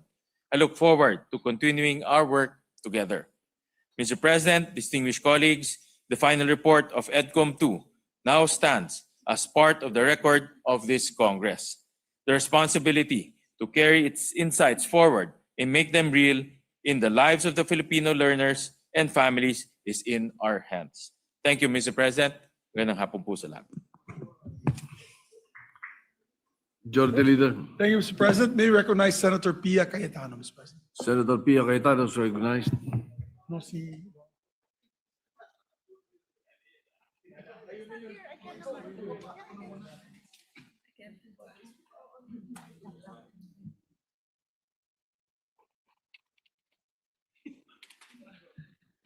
Thank you, Mr. President.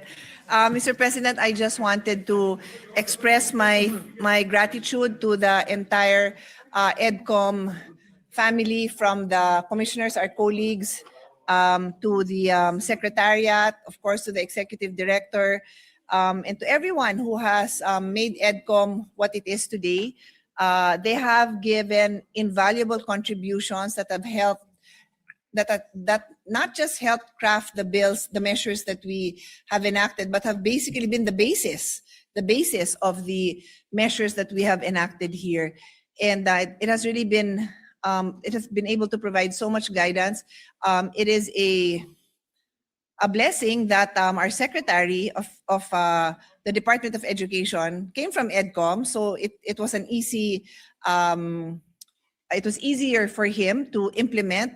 We were together with Senator Joel, Senator Sherwin. Sino original natin? Ako. And Senator Cheese. Yeah, we were the originals, no?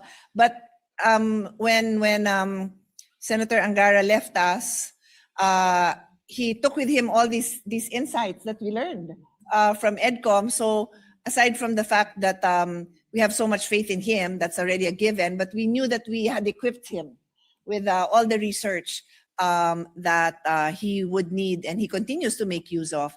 So I just really want to express this sense of gratitude for all the work that has been done. And I will take this home. Napakabigat. I don't know if anyone has, this is serious stuff. And I'm pretty sure that what is inside is as heavy and as meaningful as the weight it is, the weight that you can feel. I don't know, this is, what is this? 3 kilos? Anyway, it's a lot of stuff. We look forward to the continuation of the work that was started. We cannot stop because learning is a lifelong process, so EDCOM must continue its work. I would like to have more to say. Unfortunately, I wasn't feeling well and wasn't able to attend. So, di na ako mag-iimbento ng insights ko, but rest assured that I will go through this and then I will be posting my observations and my summaries, my own summary of what is contained here, because I think this is very valuable. Thank you, Mr. President. I do believe that our children are in good hands, not just with the secretary, but with all the work that EDCOM has done. Thank you. Senator Lorraine Legarda is recognized.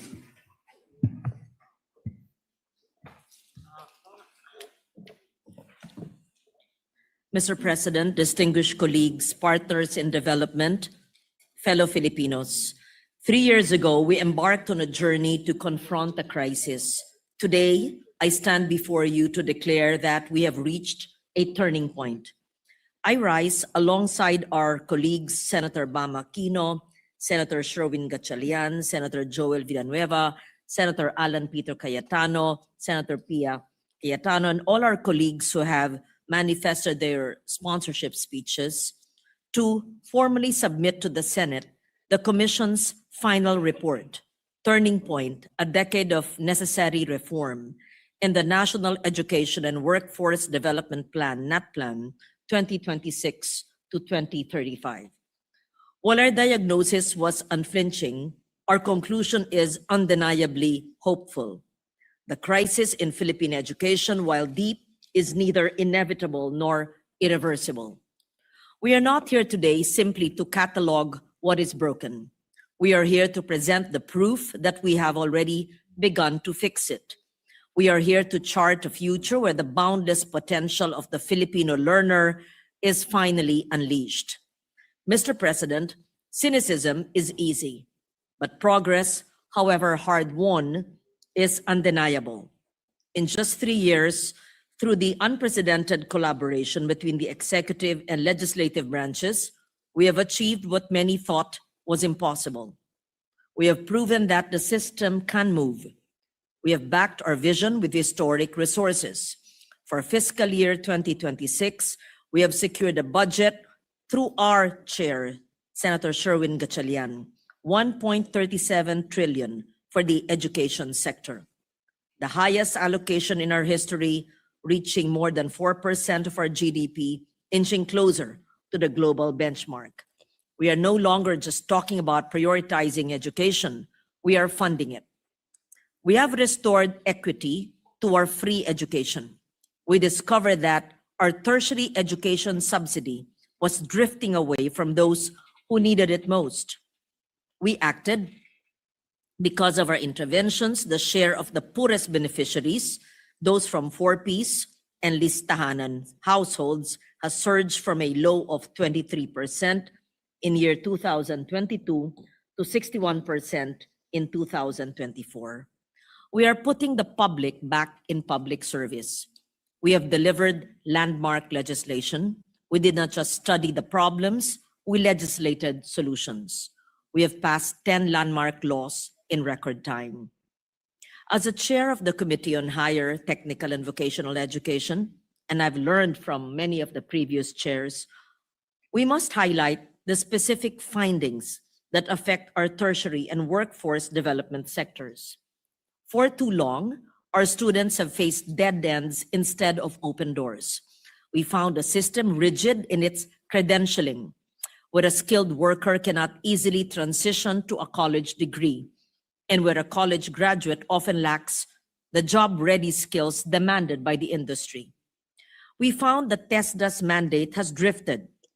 Created as an authority to oversee skills development, it has become overwhelmed by its expanded mandate since 1994, as well as with direct training provision, consuming 40% of its budget, while its devolution to local governments remains unfulfilled after 30 years.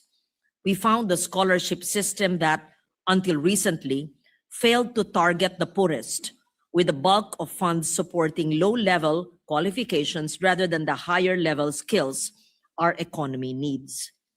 In higher education, we saw a Commission on Higher Education burdened by an explosion of mandates, 164 new laws giving it additional responsibilities since its creation in 1994, transforming it from a policy-making body into a massive financial service provider. We saw a lack of strategic direction, where state universities and colleges expand programs without a unified national plan, with increasingly duplicated programs with local and private colleges and universities. Against this backdrop, 10 regions do not have a single provider of a program in pharmacy, 13 in dentistry, 2 in early childhood education, and 14 in speech pathology. Meanwhile, in TVET, 14% of our trainees complete bread and pastry making and 15% in driving, as industry leaders lament the lack of well-trained workers in manufacturing, healthcare, and digital technology. These are symptoms of an education system that far too long has not been responsive to the needs of our people. However, Mr. President, this report is not a eulogy for our education system. It is a testament to resilience and the possibility of reform. I am filled with optimism for the future of our workforce. In the 19th Congress, we passed the enterprise-based education training framework, addressing many of the bottlenecks faced by the Dual Training System Act of 1994. This is a game changer. We are opening the doors for industries to be co-authors of our curriculum, ensuring that training leads directly to jobs.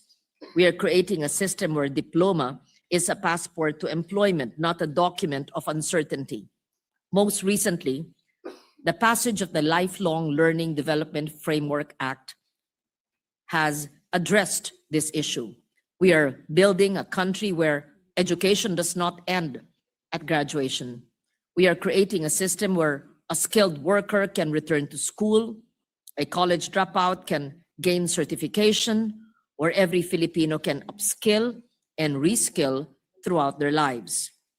We are also breaking down the silos with the creation of the Education and Workforce Development Group, following the joint concurrent resolution advocated by EDCOM, adopted by both houses, DepEd, CHED, and TESDA, are finally sitting at the same table, planning with a single purpose. We're moving towards a seamless system where a student can climb from a national certificate to a master's degree without hitting dead ends. The document we submit today, the National Education and Workforce Development Plan for 2026 to 2035, is our covenant for the next decade. It is a plan anchored on the belief that the Filipino talent is indisputable. Across the world, Filipinos thrive even in the most demanding environments. Imagine what our youth can achieve if their own country finally gives them the support they deserve. This plan is not just a list of targets, it is a promise that we will fix the foundations, ensuring every child is nourished and reading by grade 3. A promise that we will value our teachers, unburdening them from administrative tasks so they can do what they do best, which is teach. A promise that we will align our training with the future, preparing our youth for high-value industries like healthcare, digital technology, and many more. Mr. President, we continue our work not with despair, but with a profound sense of possibility. The window for reform is open. The momentum is on our side. It is up to each of one of us to respond to this call with urgency, fueled by our faith in the potential of our youth as well as the responsibility of our generation to fix a broken education system so that they can fulfill their potential. As stated in the report, and I quote, "We shall fashion the frailty of our circumstances into a ladder that allows us to climb great heights and usher the Filipino youth upwards," unquote. Let this final report be the map. Let the National Education and Workforce Development Plan be our compass. Let our collective political will be the engine that drives this nation forward. The turning point indeed is here. The future can be bright, and the best days of Philippine education are ahead of us, so long as we respond with urgency, discipline, and unity. I therefore proudly submit, together with my esteemed colleagues, the EDCOM 2 final report. Thank you, Mr. President. Thank you. Majority Leader. Thank you, Mr. President. And also, Senator Mark Villar would like to put his manifestation or insert into the records his manifestation on the EDCOM 2 report. All right, so inserted into the records. Thank you, Mr. President. And I'd just like to put on record my elation I found in page 441 of the report, of the committee report of EDCOM, that they had highlighted the municipality of ours in Bukidnon, Manolo Fortich, under Joman Alba and Mayor Quino, very progressive leaders. They're highlighting the example on how LGU-led investments in nutrition governance can produce significant improvements in child health, Mr. President. So we're doing Very good. been a feeding program with the children there. Yes. And it's been very successful. Together with Del Monte Foundation, I believe, has been supporting them as well as the LGUs. So it shows that every little bit helps. Everyone can help, Mr. President. And I just want to just manifest this short message of mine, Mr. President, for the record. Today I read, unfortunately, I think it was a Facebook story, wherein the grade 7, I think it was one of the recommendations of EDCOM, were saying that the grade 7 levels of reading are not actually being done by grade 7. It's like the grade 7 students, Mr. President, are like grade 5 levels when it comes to reading and comprehension. A lot of that has to do, my dear colleagues, with social media. I just watched the news last night. France is going to start, Mr. President, a ban on social media on children below 16 years old. England is about to do the same, United Kingdom. Also, Australia has already done it. I believe France is also going to do it. Mr. President mentioned France earlier. So there are several countries that want to do it, Mr. President. Maybe it's time to study that option that we should also ban, because I notice even with my youngest son, Mr. President, the argument every night with my wife is trying to sit him down to read the books that he's supposed to read, the novels that he's supposed to read for his English classes. And it is so difficult for them to sit down in one corner to even just read these books that we used to read, Mr. President, when we were younger. Now everything is 30 seconds. Everything in social media is 30 seconds, 30 seconds, 30 seconds. So we're going to have a generation, Mr. President, the next generation, Generation Alpha, who will not be able to concentrate and be able to solve problems because they just want quick fixes, all quick fixes, Mr. President. Something that we should study further in this chamber. Maybe we could lead on that, Mr. President. I believe these first world countries are doing something right with this ban on social media on children, Mr. President. So I'd like to congratulate EDCOM too on their final report and say a job well done, Mr. President. Therefore, with that, I move that we suspend session for a few minutes Yes. to have a photo opportunity with these men and women of EDCOM 2 who really worked hard, all the stakeholders who worked hard to make this happen. And maybe a prayer, Mr. President, a prayer that government will actually follow through with all these wonderful recommendations, comprehensive recommendations made by the committee. Thank you, Thank you. Mr. President. Yes, we will do so. Again, congratulations. And the session is suspended for 1 Senate minute.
you, Mr. President. Mr. President, may we recognize our distinguished colleague, Senator Raffy Tulfo, to avail of the privilege hour.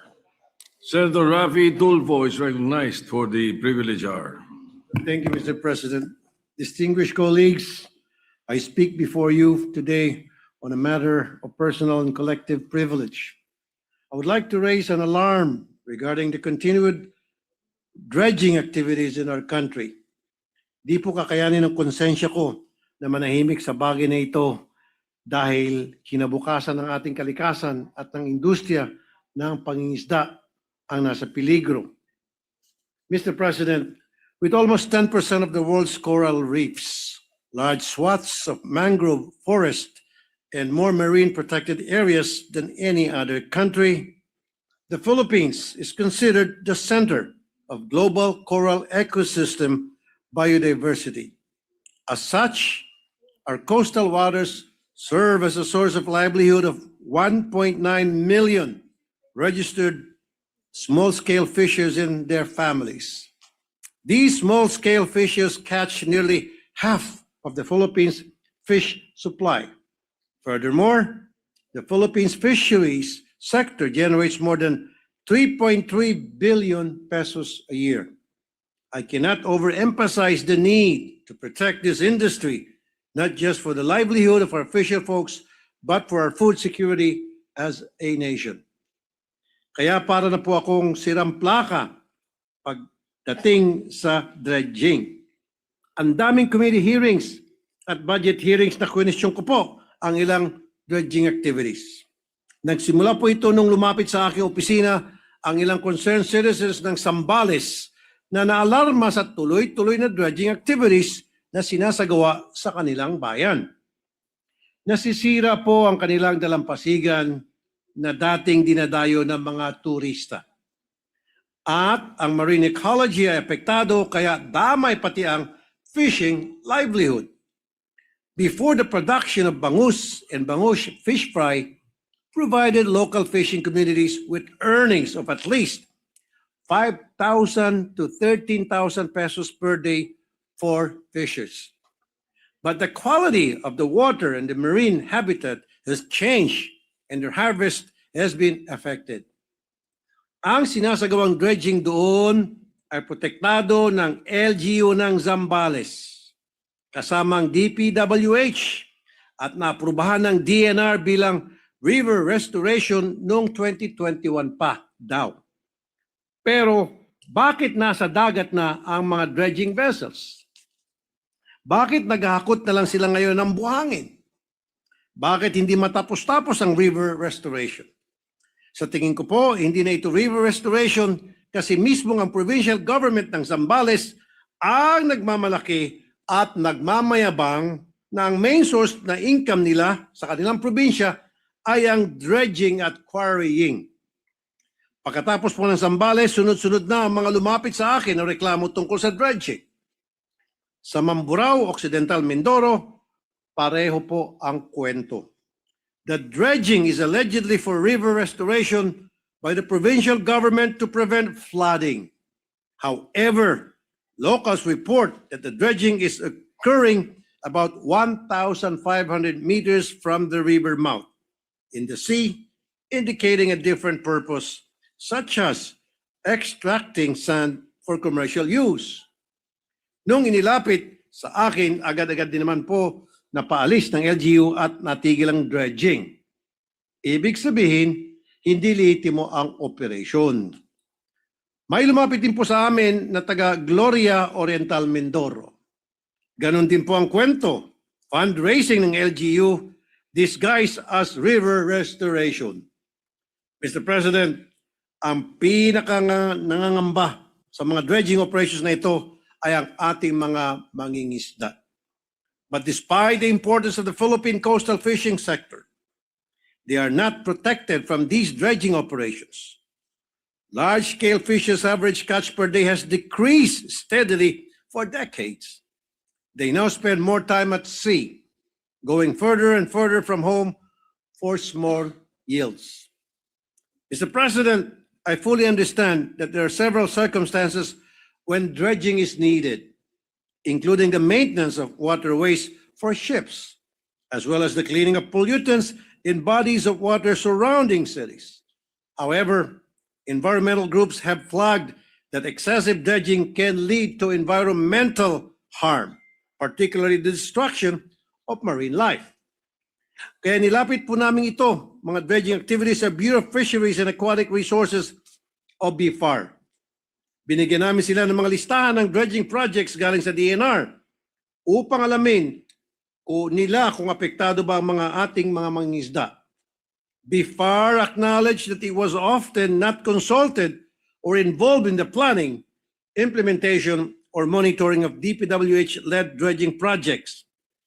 BFAR reported documented impacts on fisheries, including saltation, turbidity, mangrove damage, and disruption of fishing grounds.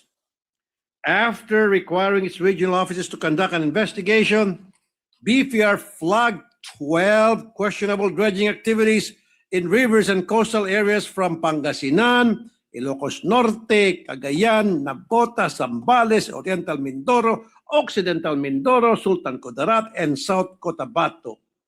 In its report, stated the following findings. Number 1, lack of environmental compliance. Multiple dredging projects were undertaken without ECCs or without ECCs being shared with BFAR. Impact on fisheries were not integrated into environmental assessments. Number 2, absence of BFAR clearance. The projects often proceeded without BFAR's letter of number objections or LONO.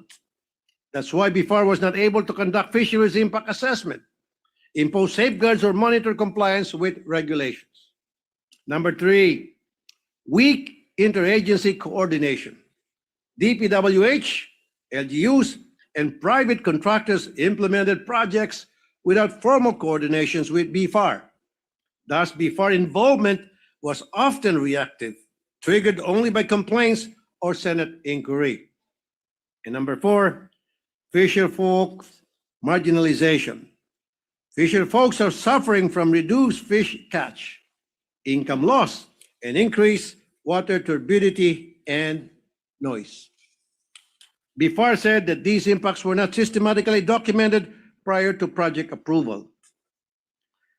The problem with our DNR is namimigay lang sila ng ECC.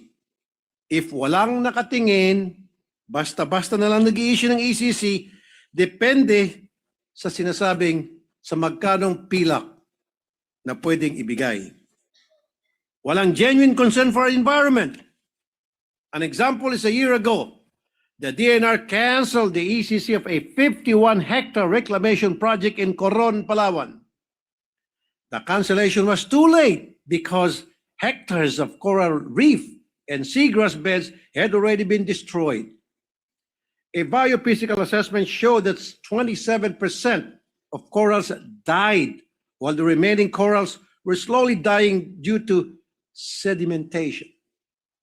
The irreversible damage has been done, and it would take many years and huge amounts of money to rehabilitate the damaged ecosystems, with no assurance that it would be restored to its original pristine state. The same is happening with the marine ecosystem. It will take decades to recover from the damage. In the meantime, the people suffer. We must put a stop to this, Mr. President. Let me highlight the recommendations of BFAR. Number 1, there must be a mandatory BFAR clearance before dredging. Number 2, interagency coordination with DPWH and DNR. Number 3, fisheries impact assessments as part of environmental studies. And number 4, joint monitoring enforcement. My office will look into filing a bill that would establish policies to limit sand extraction directly from beaches and their nearshore zones, prohibit offshore dredging near sediment-starved coasts, use sediment budget studies and shoreline change maps before any extraction is approved, restore reefs and mangroves to help retain sediments and reduce wave energy, And finally, we must engage local communities in monitoring and beach profiling to detect early signs of erosion. And this should not be superficial regulations as being done by DNR. Dapat itigil na ng DNR ang pagiging reactive lang. Dapat po ay proactive. Hindi yung maghihintay lang kung may magreklamo. We have a relatively new DNR Secretary, Secretary Popoy Lutilla. I worked well with him nung sa Department of Energy pa po siya. I hope that he is genuinely for the environment, di tulad nung nakaraang secretary. That he is protecting our future for the next generation. Because when it comes to our environment, what's done is done. The only remedy we have is prevention. I hope for the support of my colleagues. Thank you, Mr. President. George Leader, we see the hands raised by Senator Erwin Tulfo and then Senator Loren Legarda.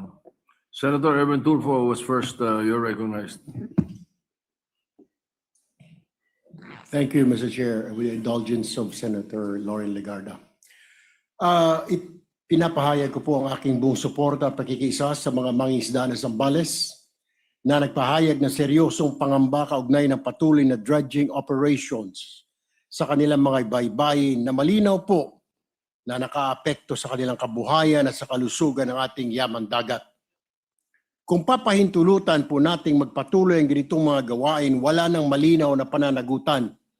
Mabibigo po tayong tuparin ang ating tungkulin ay pagtanggol ang kapakanan ng mamayan at ang karapatan ng sambayanan sa balanced and healthful ecology na malinaw na itinakda ng ating saligang batas.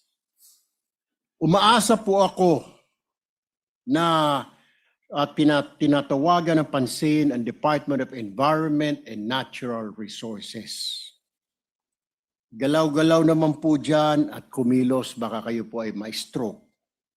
Ang dami na po nating mga problema, ang dami pong mga issues. Patungkol po, lately dito po sa Cebu, na gumuho po. Hindi ko po maintindihan bakit pinayagan na magtayo ng isang gusali.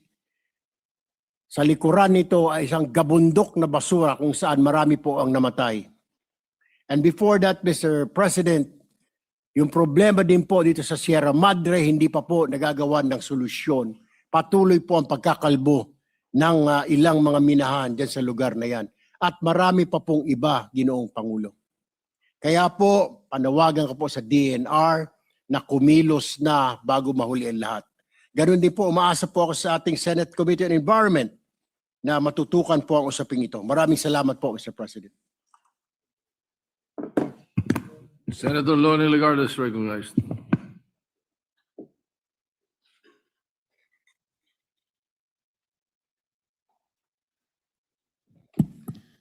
Thank you, Mr. President. With the permission of the sponsor, may I rise to manifest my strong support for the privileged speech of Senator Raffy Tulfo on the continuing problem of illegal black sand mining. And after this manifestation, may I propound some questions. The issue raised involves serious environmental damage, the erosion of coastal protection, the steady destruction of livelihoods of our small fisher folks who depend on healthy nearshore ecosystems. The removal of black sand from coastal and seabed areas destabilizes shorelines, accelerates erosion, degrades fishing grounds that sustain coastal communities. Fishermen experience declining catch and are forced to venture farther out to sea, incurring higher costs and greater risk, while families face income loss and food insecurity. Coastal ecosystems that once served as natural buffers against storm surge and flooding are weakened, exposing nearby communities to greater harm during extreme weather events. Given this impact, the government must be steadfast in ensuring that activities involving black sand extraction are totally prohibited.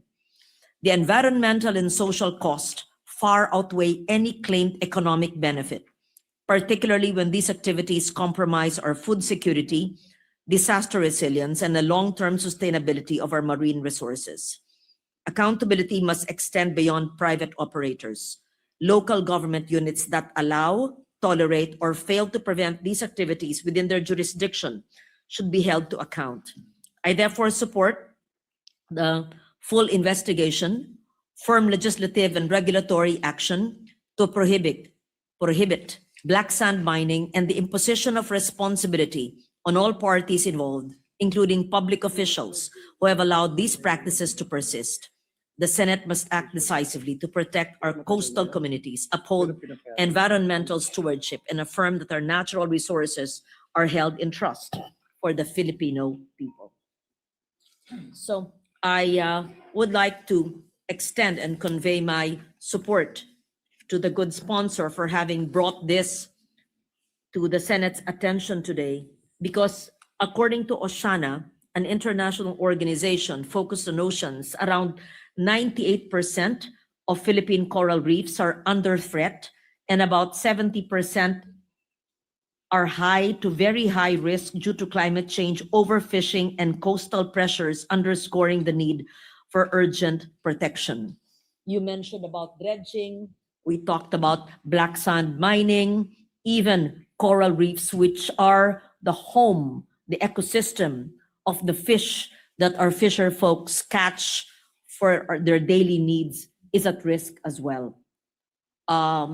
Ako po ay nakikiisa sa inyo sa pag-imbestiga ng lahat ng nagaganap na illegal na dredging o maski legal na siyang nakakasira sa ating ecosystem at nakakaapekto sa kinakain ng ating mga mangingisda. Binanggit din ni Senator Erwin Tulfo ang pangangailangan sa pagsiyasat, gaya ng sabi nyo, bagamat tama ang dredging sa ibang bagay. Of course, riverbeds sometimes have to be dredged, lakes have to be dredged. But what Senator Erwin Tulfo mentioned na hindi lang to environmental aspect, o kayo ba ang nagbanggit? I don't know which Tulfo mentioned this, but it must have a BFAR clearance as well, because it may be environmentally legal, but what if it affects our food from the ocean? So kailangan po ay maliwanag na koordinasyon ayon sa siyensya, ayon sa pagkain, ayon sa hinuhuli ng ating mga mangingisda. I recall there's this group in Zambales. I'm not sure if it's the same group that has been asking you, that has been complaining about black sand mining. I brought it up several times to the DNR, but they claim that the group complaining do not belong to that area or do not own the land. And they said that this black sand mining is part of the dredging operation to improve the ecosystem. So it's not clear to me. And whether the people complaining have a valid legal title to the land is beside the point. Ang mahalaga ay nakakasama ba, at binanggit pa sa akin ng grupong kausap natin ay Chinese vessels daw ang kumukuha ng black sand doon at dinadala kung saan. What part of the Zambales is this? Not sure, yes. Yeah. It must have been the same group. So, ang pangangalaga sa ating mga coastal ecosystems, iba pa ang pangangalaga sa ating mga bakawan at ating mga mangroves, ang pangangalaga sa ating coral reefs na bahay ng ating mga isda. Ang dami-daming dapat alagaan, bantayan, and I agree with you that the DNR and the local governments must not be reactive. Hindi lang pag nawasak na, pag meron ng pumasok ng mga barko, pag sinisira na o kinuha na, doon lang mag-iimbestigasyon. It must be protection and prevention rather than curative and investigation. And so, with that, I just ask the good sponsor, ano ba ho ang mga kailangang polisiya, or maybe not a policy, what must we do with urgency so that all these illegal and harmful extraction from our marine ecosystems will stop, so that our fisher folks who are benefiting, of course, from our the food that they gather from the seas will be protected. Ano po ang inyong rekomendasyon? Thank you, Mr. President. Before I would answer your question, you did mention about the group that came to my office to complain at sinabi po ng provincial government ng Zambales na bakit ka nagreklamo, hindi naman you don't belong here, hindi naman kayo taga rito. Ang pangalan po ng grupo ay Pamalakaya. And itong grupong ito ay very concerned sa ating environment, although some of them do belong to that area and others does not. Pero ang maganda rito, sila po ay isang grupo na mayroong pagmamahal sa ating kalikasan. Now, in answer to your question, na ano pong dapat gawin, ang nangyari kasi every time na meron pong mga dredging operations, wala pong coordination ang DNR sa BIFAR. Very important po yun na sana bago magkaroon ng dredging operations kahit sa ang parte ng Pilipinas, it involves dredging sa whether sabihin nila river mouth, and then later on naman, cover up lang nila yon. Ang target talaga nila, black sand like you said, then yung sa dagat na, and then naapektuhan yung mga coral reefs. Dapat merong letter of no objections from the BIFAR. Ang nangyari kasi more often than not, sila po ay gumagawa ng dredging at wala man lang paalam o coordination with BIFAR. At ang masama pa nito, itong mga nagde-dredge, gumagawa ng dredging ng black sand, mga Chinese vessels, tama po kayo, at yung mga buhangin natin dito, yung mga black sands dito, dinadala sa China. So kinukuha na nga nila yung West Philippine Sea, pati ba naman yung mga buhangin natin, kukunin pa rin nila. Pati yung mga isda natin, papatay nila.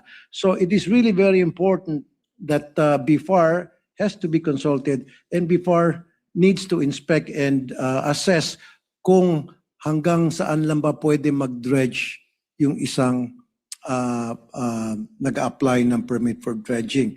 Pero ang nangyari sa ngayon, Mr. President, BIFAR is not even being consulted o kahit man lang isaalang-alang nila na sana kausapin, because BIFAR is the lone agency that knows better when it comes to the environment, when it comes to our fisher folks, na kapakanan natin mga fisher folks, and of course, yung mga laman dagat kung sa ika nga nila. Thank you, Mr. President. Thank you very much for that statement. May I add, Mr. President, that reported black sand mining sites in the country would be in provinces, but not limited to, in Leyte, Cagayan, Pangasinan, and Zambales, according to reports. And it also suggests there is a report that the DNR classified the environment impact study for the Zambales dredging project under a department order way back in 2019 as a non-environmentally critical project. So I'm not sure why the DNR keeps on saying it's a non-ECP, yet research from marine organizations say that dredging at the river mouth may have caused the erosion in those areas. So these were old studies, but it's still relevant up to now. And in May this year, I understand that there was an investigation into claims made by the NICA, the National Intelligence Coordinating Agency, that the sand used, I'm not certain, but this is a report, in China's reclamation projects in the West Philippine Sea may have been sourced from our nation's coastal areas. So I also understand that there's a bill pending in the House of Representatives that prohibits black sand mining. I'm not sure if we have a counterpart here. Just so that we all understand, black sand mining extracts valuable minerals like magnetite and zircon from black sand deposits on beaches or riverbeds, often found near volcanic areas, but this is highly controversial due to severe environmental damage, including coastal erosion, flooding, ecosystem destruction, and land subsidence, leading to widespread illegal operations in the Philippines. And communities suffer loss of livelihood and increased vulnerability to natural disasters. And so I would join Your Honor in an investigation not just with the DNR as resource, but perhaps the Pamalakaya and even militant grassroots organization who know the situation in the far-flung rural areas, especially in marine areas, marine protected areas. Yeah, thank you, Mr. President. That's why sa next hearing sa environment, gusto ko pong ipatawag yung mga taga-DNR para we'll conduct an audit as to the numbers of dredging operations nationwide, and if these dredging operations, sila ba ay kumuha ng tinatawag na letter of no objection sa BFAR, kasi nakasaad naman yun sa kanilang administrative order number 2022-02 na sa lahat ng dredging operations dapat, especially kung involved sa dagat, kailangan merong coordination sila sa BFAR, kumukuha sila ng letter of no objection. Now, ang pagkakaalam ko po, karamihan sa mga dredging operations, walang letter of no objections kinukuha ang DNR sa BFAR. Thank you, Mr. President. I will stop at that because the questions are endless, and I will join you in the hearing. And we would want the DNR and the BFAR to submit preliminarily a list where there is black sand. I only had 4 provinces.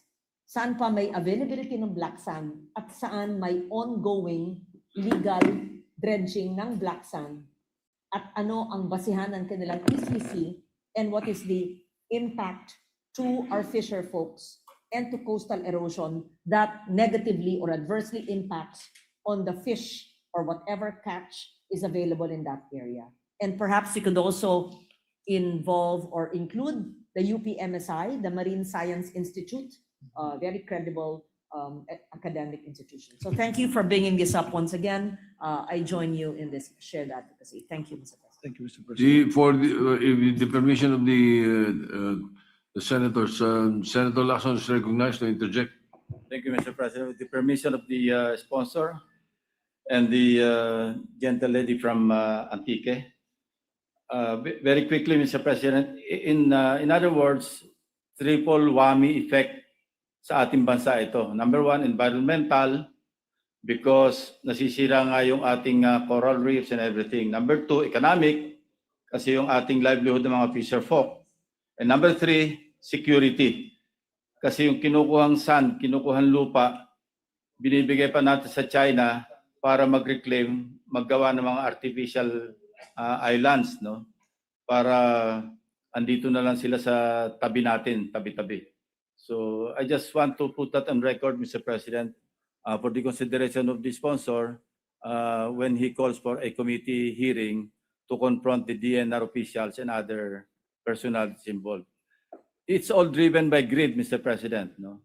Hindi na inisip yung, never mind the environment, probably, pero yung security aspect, that's, well, I could say this is tantamount to treason because you're aiding a foreign country which is actually a threat to our national security. Thank you, Mr. President. Yes, Senator Risa of the Veros recognized. Salamat po, Mr. President. Just a brief manifestation ng pagpapasalamat sa nag-deliver ng privileged speech, at intention ko pong sumama din kay Senator Loren at sa ating Senate President pro tempore na lumahok dun sa pagdinig na gaganapin dun sa speech ng good gentleman mula sa Isabela. Dahil po equally dun sa ecological, economic at saka security consideration. Salamat po, Mr. President. Thank you. Thank you. Senator Tulfo, the Majority Leader. Thank you, Mr. President. Mr. President, I move that the speech and all the accompanying manifestations and remarks and discussions of our colleagues be referred to the Committee on Environment and Natural Resources and Climate Change. So move, Mr. President. Any objection? Hearing none, so referred. And with that, we'd like to complete the election of members of the committee so that they can have a hearing right away, Mr. President. Pursuant to Rule 10, Section 13 of the Rules of the Senate, I move to elect the following committee members.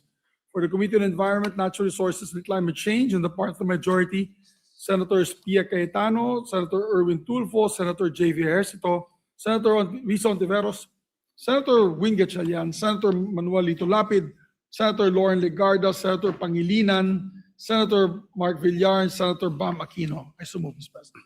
Any objection? Hearing none, motion's approved. And Mr. President, upon the instruction of the chairperson, Senator Camille Villar, I manifest the designation of Senators Pia Cayetano, Senator Ronald Bato de la Rosa, Senator Erwin Tulfo as vice chairpersons of the Committee on Environment and Natural Resources and Climate Change. I so move. Any objection? Hearing none, approved. I believe it's only been read now because the chairperson was on maternity leave, Mr. President, maternity leave. And for the Committee on Ethics and Privileges, I move to elect anew the following members of the part of the minority. I think they're going to,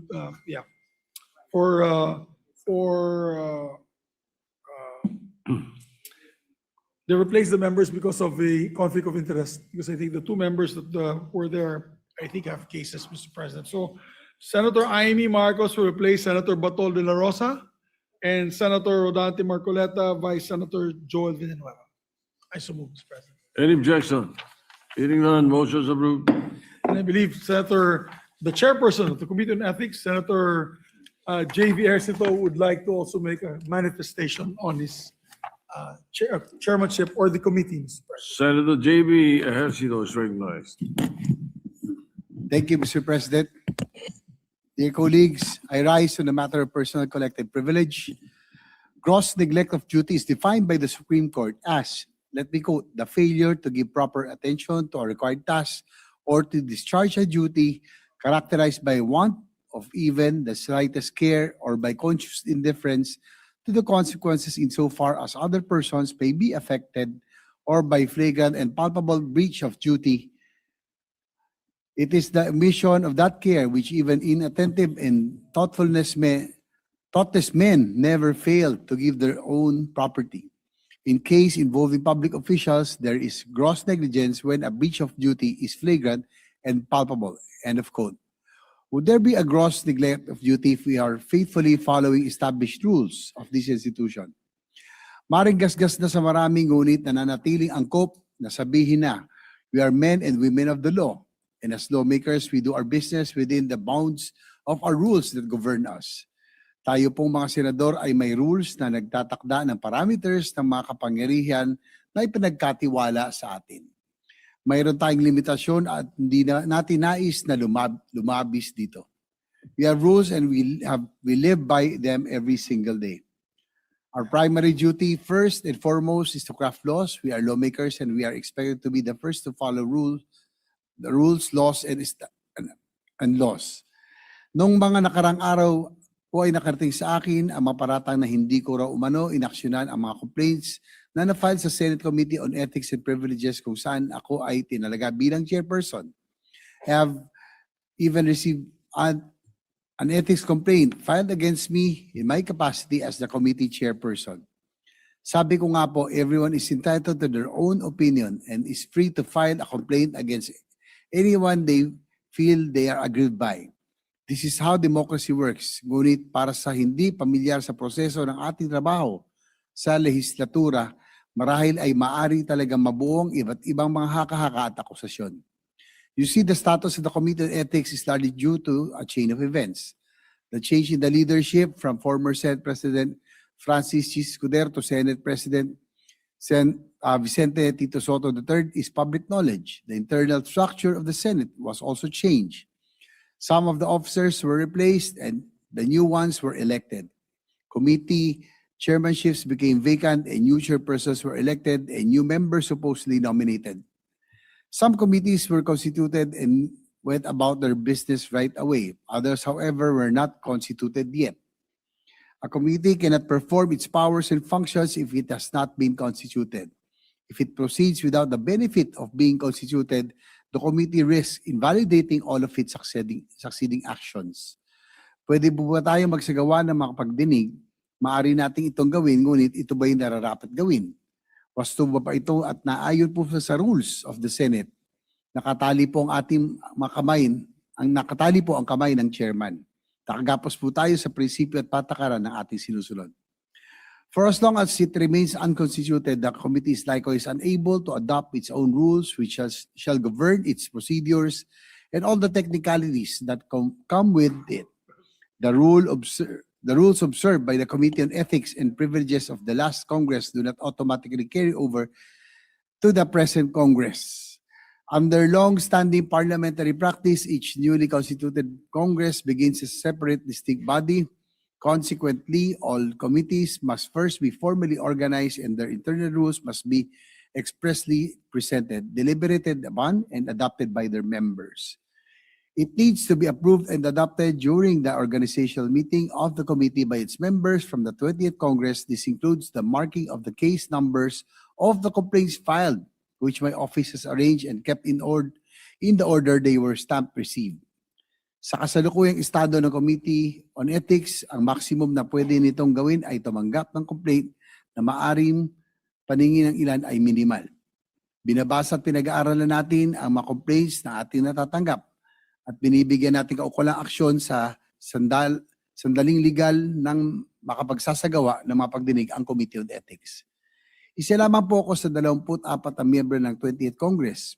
Hindi ko maipipilit kung sino man ang sa aking makasamahan na maging kasapi ng kahit na anong komite. Malaya silang tumanggap at tumanggi sa anumang nominasyon. I understand very well that deciding to be a member of this committee could take some time. Sa committee ito, mas marami kang magiging kaaway sa ating mga kasamahan kaysa magiging kaibigan. Mahirap pumagitna, ngunit tinanggap ko ang hamon. Kung 23 ang kasamahan ko rito sa plenaryo, ito ay lahat sila ay kakasuhan, doble nito at 46 agad ang panig na mabubuo. Sa bawat isang senador na kakasuhan, may isang panig na magagalit at pagtanggap ng komite sa inaing reklamo. Months later, the budget deliberations came and the focus of everyone in this August chamber was to cleanse the budget process and rid it from possible traces of corruption. I strongly agreed to this and I actively participated likewise in the process. Meanwhile, the Committee on Ethics remained unconstituted still because the complete members have not yet been elected in plenary. Sa kasamaang palad po, nung kasagsagan ng pagtalakay at debate sa 2026 budget sa Bicameral Conference ay tinamaan po ako ng sakit.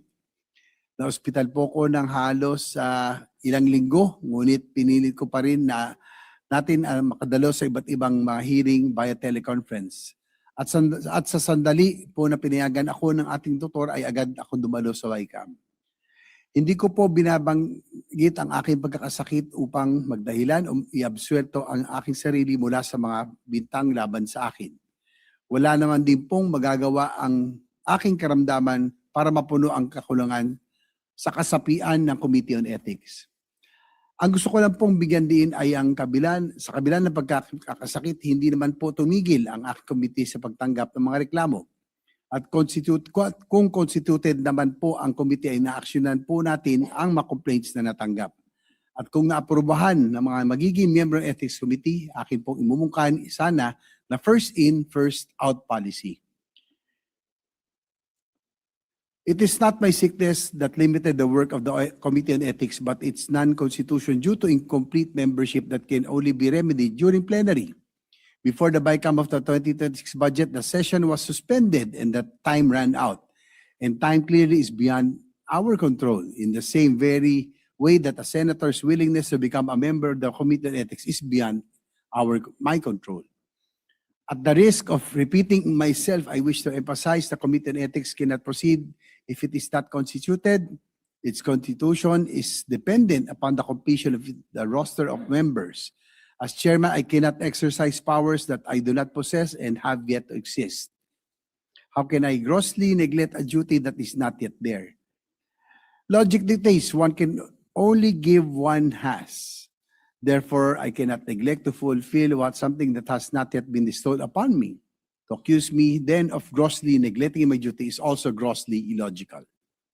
In being accused of neglecting my duty as chairperson of the Committee on Ethics, I am being pressured to act beyond what is lawful.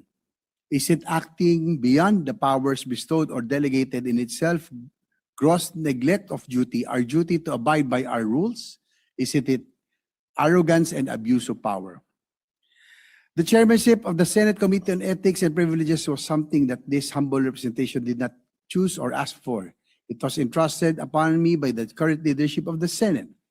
Each of the committees has its own chair who facilitates and presides over its business and concerns. No matter how hard or easy such a duty may seem, we try our best to perform our mandate to the highest possible standards one could give. Kung ibang komite ng Senado ay pinag-aagawan at paunahan ang hiling na makuha, walang marahil ay may gusto na pamunuan ang Committee on Ethics. Ngunit tulad ng ibang komite, inialok ito sa isang senador na nakikita ang liderato na pinakaangkop at katanggap-tanggap na humawak nito. Kung bakit akong napili mag-chair ng Committee on Ethics ay tanging si Senate President Soto at kayong mga kasamahan ko na lamang ang makakasagot. I am chairing the Committee on Ethics at the pleasure of all of you, my colleagues, and I could give it up anytime. It is to your trust and confidence that I was elected to such a post, and the moment you lose it, I am more than willing to relinquish. Nais ko pong ipabaya sa inyo, Ginoong Pangulo at makasamahan, ang kapalaran ng Chairman ng Committee on Ethics and Privileges. I trust your wisdom and expertise in handling such extraordinary situations. I occupy the position as chairman at your pleasure, and I am always ready to vacate the post the moment your trust and confidence fades. Delicadeza is something I value and take pride in. Now, Mr. President, if this august body still wants me to head the Senate Committee on Ethics and Privilege, since the membership has been completed yesterday, I would like to inform the chamber that we are in the process of reviewing the rules of the committee adopted last Congress. Once we are done with our review, we will furnish everyone a copy of your comments and possible additional inputs. We are likewise preparing to schedule the organizational meeting of the committee where the members may formally organize and adopt the rules to govern its proceedings, hopefully by next week. We plan to do this with utmost respect for the processes, established rules, and traditions of this institution, in faithful fulfillment of our mandate without any gross neglect of our duty. Maraming salamat po at pagpalain po na tayo na.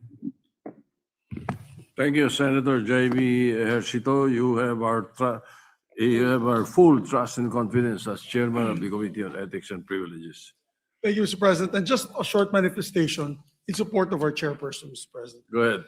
Mr. President, as the chairperson of the Committee on Rules, I must emphasize that we in the Senate have always operated under a committee system. And this system is bound by a set of rules.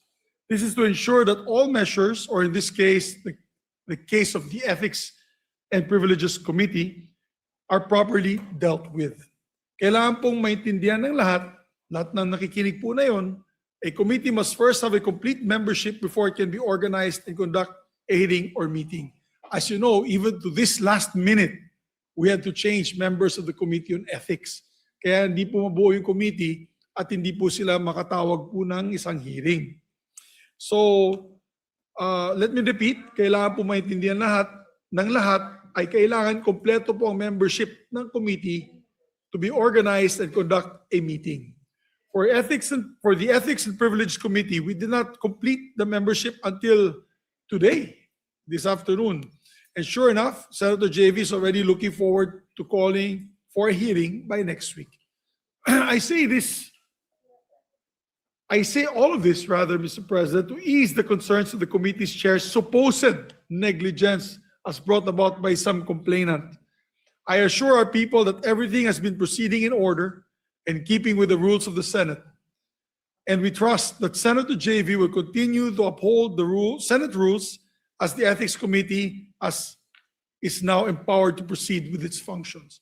He is also the best candidate and best person for the job, Mr. President, because he's the reluctant candidate.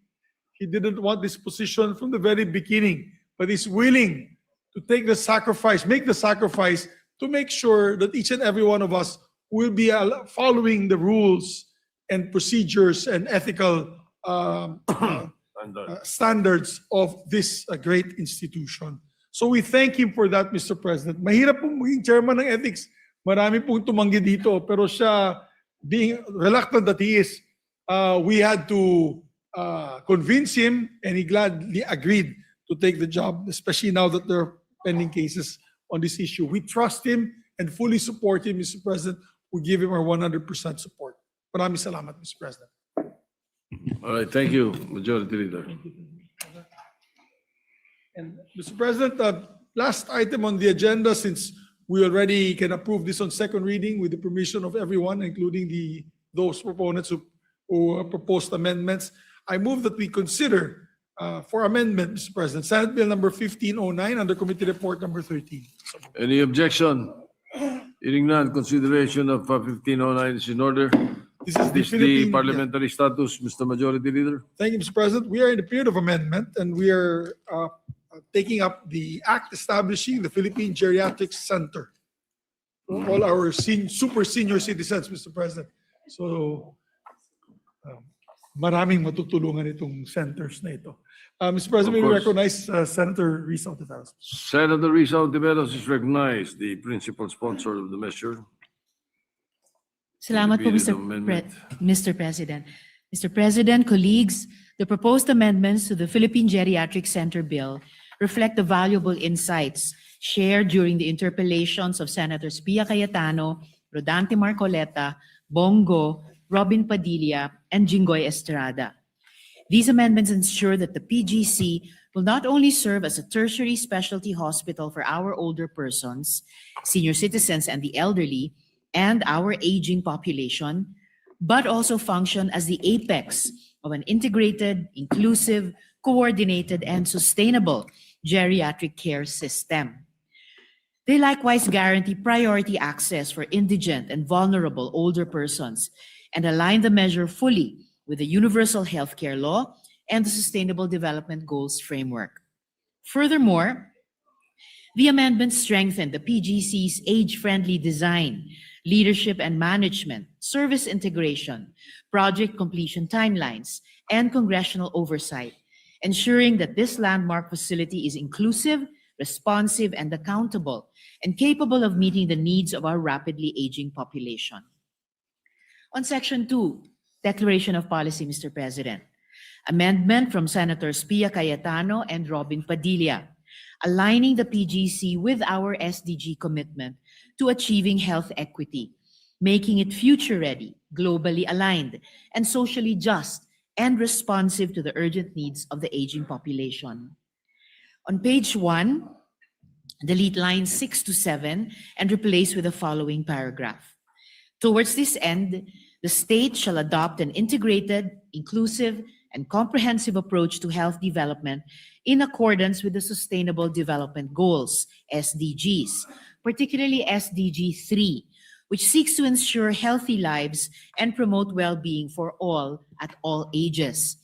It shall uphold the principles of equity and social justice by ensuring equitable and sustained access to quality, affordable, and age-appropriate health services by institutionalizing a comprehensive, integrated, coordinated, and sustainable geriatric care system, which will facilitate the establishment of a specialized teaching hospital and other geriatric health facilities for older persons and the aging population, particularly those who are poor, indigent, marginalized, or living with chronic and complex health conditions. I so move, Mr. President. Just a slight clarification. Yes, Mr. President. You said lines 6 to 7. Do you mean 6 to 9? I'm sorry, Mr. President. I do mean delete line 6 to 9 and replace 6 with to this 9. paragraph. All right. Yes, Mr. Any President. objection? Hearing none. The amendment is approved. Thank you, Mr. President. On Section 3, Philippine Geriatric Center, amendment from Senator Pia Cayetano and this representation to ensure that PGC delivers specialized, state-of-the-art care while promoting healthy aging through accessible programs and patient-friendly facilities, thereby upholding dignity and holistic well-being for senior citizens. On page 1, after line 12, insert new paragraph to read, the PGC shall provide comprehensive health services for geriatric patients, including medical, diagnostic, rehabilitative, and wellness care designed for the older persons and the aging population. It shall be fully equipped with state-of-the-art equipment and facilities complemented by adequately trained and competent human resources for health. It shall likewise promote healthy aging through creation of age-friendly programs and facilities. I so move, Mr. President. Any objection? Hearing none, the amendment is adopted and approved. Thank you, Mr. President. On Section 4, Purposes and Objectives, amendment from Senator Pia Cayetano and this representation to strengthen coordination between and among PGC, national government agencies, local governments, and other stakeholders. On page 2, delete lines 4 to 6 and replace subsection B to read, develop and implement a comprehensive, integrated, and coordinated geriatric care system to ensure the delivery of geriatric health, social welfare, protection, and support systems for the older persons and aging population in close coordination with, but not limited to, DOH, Department of Social Welfare and Development, DSWD, National Commission of Senior Citizens, other national government agencies, local government units, and public-private stakeholders. I so move, Mr. President. Any objection? Hearing none, amendment is adopted, approved. Thank you, Mr. President. Amendment from Senator Bongo to explicitly state the complementary role of the PGC in relation to regional specialty centers pursuant to RA 11959 or the Regional Specialty Centers Act. On page 2, line 17, insert a new subsection E to read as follows. Provide a specialty training and technical assistance to geriatric care specialty centers pursuant to Republic Act number 11959, otherwise known as the Regional Specialty Centers Act. Then re-letter the subsections accordingly. I so move, Mr. President. Any objection? Hearing none, amendment is adopted, amendment approved. Thank you, Mr. President. Amendment from Senator Pia Cayetano to encourage shared public and private partnership in the implementation of the PGC law. On page 2, after line 23, insert a new subsection G to read as follows. Foster linkage and alignment with the private sector for public-private partnerships in accordance with existing laws, rules, and regulations. Then re-letter the subsections accordingly. I so move, Mr. President. Any objection? Hearing none, approved. Thank you, Mr. President. In new section 5, age-friendly PGC site and facilities, amendment from this representation in response to the concerns of Senator Pia Cayetano to ensure that PGC will be compliant with internationally recognized principles on age-friendly amenities and facilities. On page 2, between lines 23 and 24, insert a new section 5 to read as follows. Section 5, age-friendly Philippine Geriatric Center site and facilities. The Philippine Geriatric Center, PGC, shall be designed, constructed, equipped, and operated as an age-friendly health facility that ensures the safety, accessibility, comfort, dignity, and independence of geriatric patients with appropriate support for their families and carers. The PGC shall comply with existing accessibility laws and national building standards and shall provide, at a minimum and as far as practicable, A, barrier-free and universal design features. B, senior-friendly patient rooms, wards, outpatient areas, and common spaces that reduce fall risks and support mobility, orientation, and infection prevention. C, accessible spaces for family members and carers, including accommodation and lodging for relatives and caregivers of patients requiring long-term care. D, facilities for long-term care, rehabilitation, memory care, palliative, and end-of-life services. E, accessible diagnostic, pharmacy, and support service areas. F, areas for health promotion, rehabilitation, mental health, social engagement, and recreational activities, including open spaces such as parks and walkways with trees and greenery. And G, disaster resilient, and climate responsive features addressing the needs of older persons. The Department of Health, DOH, shall ensure continuous compliance with this section and upgrade accordingly, pursuant to internationally recognized principles on age-friendly and elder-sensitive health facilities. Then renumber the succeeding sections accordingly. I so move, Mr. President. Any objection? Hearing none. Amendments adopted. Thank you, Mr. President.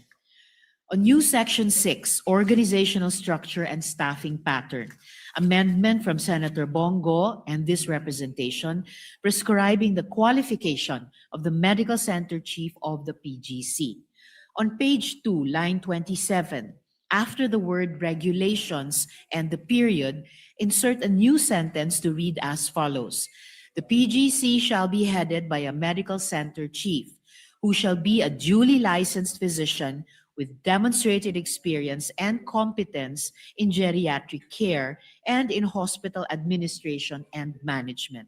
I so move, Mr. President. Any objection? Hearing none. Adopted. Approved. Thank you, Mr. President. On new Section 7, coordination with and assistance from other government agencies. Amendment from Senator Bongo and this representation, recognizing the continuing role of the JRRMMC, NCGH, vis-a-vis the program, vis-a-vis or in terms of the program and service development. On page 2, line 29, after the word DOH and the comma, insert the words, the Jose R. Reyes Memorial Medical Center, National Center for Geriatric Health, JRRMMC-NCGH, and a comma. And on the same page, line 32, replace the word elderly with the words older person and the aging population, so that the new sentence will then read as follows. The PGC shall collaborate with the DOH, the Jose R. Reyes Memorial Medical Center, National Center for Geriatric Health, JRRMMC-NCGH, the Philippine Health Insurance Corporation, PhilHealth, and the National Commission of Senior Citizens, NCSC, in the development, implementation, and continuous improvement of programs and services for the older person and the aging population. I so move, Mr. President. Any objection? Hearing none. Approved. Thank you, Mr. President. Amendment from this representation clarifying that the Philippine Geriatric Center shall not function as a standalone hospital facility, but shall serve as the apex of a continuing and integrated geriatric care system across all levels of health service delivery, fully aligned with the Universal Healthcare UHC framework. And from Senator Robin Padilla, emphasizing that indigent and low-income older persons, as well as vulnerable aging populations, shall be given priority access to geriatric services, consistent with existing social protection programs and the UHC framework. And also from Senator Pia Cayetano, integrating social welfare and support systems with geriatric care to address the complex need of the older persons and aging population. On page 3, delete lines 6 to 10 and replace with a paragraph that reads as follows. In coordination with the DOH, PhilHealth, LGUs, and relevant health agencies and facilities, the PGC shall ensure the integration of comprehensive geriatric services within the Universal Healthcare UHC framework. This shall include, but shall not be limited to, the strengthening of the healthcare provider network and a functional referral system for geriatric care across all levels of care, from primary to tertiary facilities.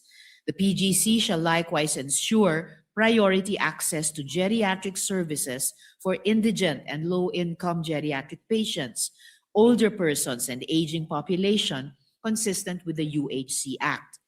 The PGC, in close coordination with the DSWD and NCSC, shall develop and implement programs related to the social welfare and social protection programs for the older persons and aging population. This provision shall further cover the inclusion, expansion, and enhancement of PhilHealth benefit packages for age-related conditions, long-term care, palliative, rehabilitative, and preventive health services that are responsive to the specific needs of older persons and the aging population. I so move, Mr. President. Any objection? Hearing none, the amendment is approved. Thank you, Mr. President. New sections on public-private partnership, completion of PGC, and congressional oversight. On page 3, between lines 13 and 14, insert new sections as follows. On new section 8, public-private partnerships, amendment from Senator Pia Cayetano and this representation, enabling the PGC to leverage private sector resources and innovation and ensuring sustainable operations and expanded access to quality care for older persons and aging population. On page 3, between lines 13 and 14, insert a new section 8 to read. Section 8, public-private partnerships. The PGC, DOH, and Public-Private Partnership Center, PPC, shall collaborate in pursuing public-private partnerships, PPP, for the establishment and development of geriatric care and wellness facilities, including related infrastructures, programs, and services that promote healthy aging and the welfare of older persons and aging population. The PGC may request the assistance of other national government agencies and local government units in seeking PPPs to ensure adequate support systems, sustainable operations, and innovative approaches in geriatric care. I so move, Mr. President. Any objection? Hearing none, the amendment is adopted. Thank you, Mr. President. On new section 9, completion period of PGC, amendment from this representation, setting the deadline and ensuring timely completion of the PGC in response to the concerns raised that the PGC will potentially become a white elephant project. Section 9, completion of the Philippine Geriatric Center. The DOH, in coordination with the implementing agencies, shall ensure that the PGC is fully constructed, equipped, and operational within 5 to 7 years from the effectivity of this act. I so move, Mr. President. Any objection? Hearing none, the amendment is approved. Thank you, Mr. President. And finally, on new section 10, congressional oversight. Amendment from this representation providing for congressional oversight, monitoring, and accountability to ensure timely completion of the construction, procurement, staffing, and operational readiness of the PGC. Section 10, congressional oversight and monitoring. The Senate Committee on Health and Demography and the House of Representatives Committee on Health shall exercise joint congressional oversight over the implementation of this act, particularly the planning, construction, equipping, and operationalization of the Philippine Geriatric Center, PGC, including the timely completion of its infrastructure and facilities. For this purpose, the DOH, in coordination with other concerned agencies, shall submit to the said committee semi-annual reports detailing the physical and financial status of the project, compliance with approved timelines and project milestones, procurement activities, and any delays, constraints, or deviations affecting implementation, together with corresponding corrective actions. The committees may conduct hearings, site inspections, and technical briefings, and may require the submission of documents and records necessary to ensure transparency, accountability, and compliance with this act. In cases of unreasonable delay, cost overruns, or material non-compliance, the committees may recommend remedial administrative actions, policy reforms, or legislative measures without prejudice to the conduct of audit, investigation, or review by the Commission on Audit, COA, and other appropriate oversight bodies. The joint congressional oversight under this section shall continue until the PGC is fully constructed, equipped, and operational. Then renumber the succeeding sections accordingly. I so move, Mr. President. Any objection? Hearing none, the amendment is approved. Marami pong salamat, Mr. President. And Mr. President, in closing, I thank Senators Pia Cayetano, Bongo, and Robin Padilla for their proposed amendments. With these amendments now fully integrated, we have further strengthened the Philippine Geriatric Center Bill to ensure that it is inclusive, age-friendly, and fully aligned with the universal healthcare framework and internationally agreed upon development goals. I therefore respectfully move that the period of amendments be closed so that we may proceed with the approval of this important measure. And finally, on behalf of the authors of the Philippine Geriatric Center Bill, Senators Mark Villar, Lito Lapid, Jinggoy Estrada, Bongo, Loren Legarda, Erwin Tulfo, Majority Leader Mig Subiri, Rafi Tulfo, and Joel Villanueva, maraming salamat, and may our senior citizens and elders live long and healthier, Mr. President. Majority Leader. What does the Majority Leader say? Thank you, Mr. President. Before we act on the request of our dear colleague, may I also be made a co-author of the measure, Mr. President, co-sponsor? I have an author, okay. You My already are. My two colleagues here also want to be made, They are for the already. record, including Senator Legarda. Yes. So she asked me the age now of geriatric age. Sabi ko, I really don't know if it's 60 as senior citizen or 70. Anyway, Yes, Mr. Majority President. Leader, I need not come up with a disclosure because I don't think I will benefit from that law. No? Yes, yes, that's true. Mr. President, it half in jest, but also because of my inquiring mind. I'm one of the authors, but I don't recall seeing a definition of terms of geriatric. But it's way past the period of definition of terms. You already closed the period of amendments. But when I ask the Majority Leader, I will just tell you later after adjournment What he said what he said about you and me and Senator Lacson. No, about you. no, About of me? course not. I will.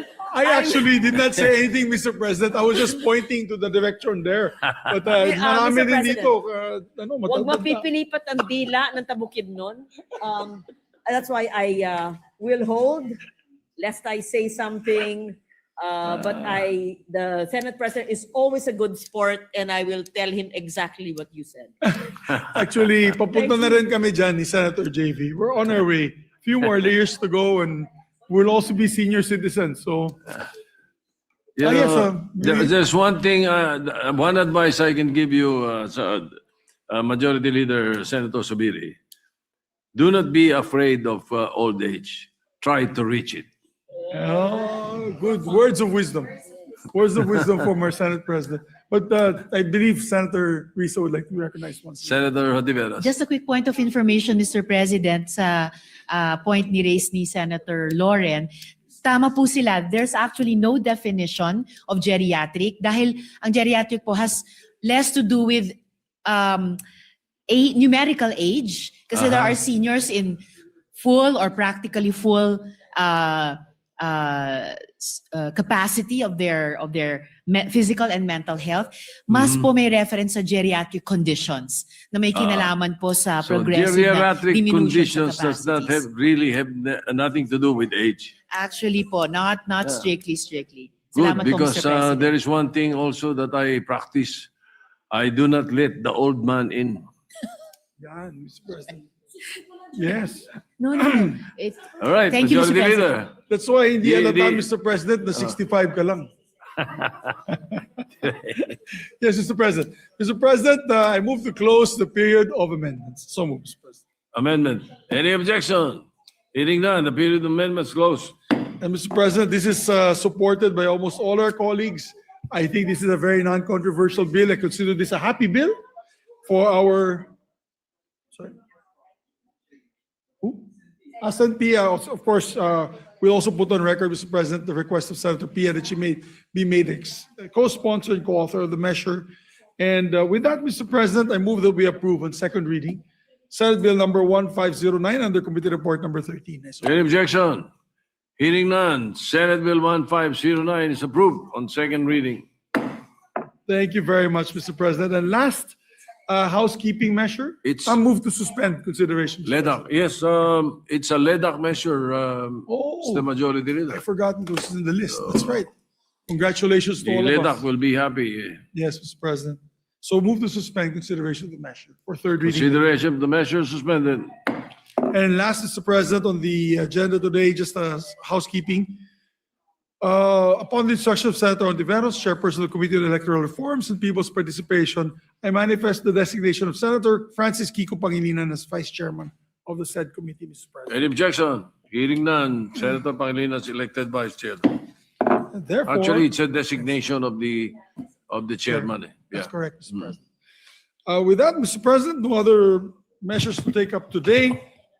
I move that we adjourn the session until 3 o'clock in the afternoon, Wednesday, January 28, 2026. Thank you, Mr. Any President. objection? Hearing none, the session is adjourned until 3 o'clock in the afternoon of Wednesday, January 28, 2026. Thank you, Mr. President.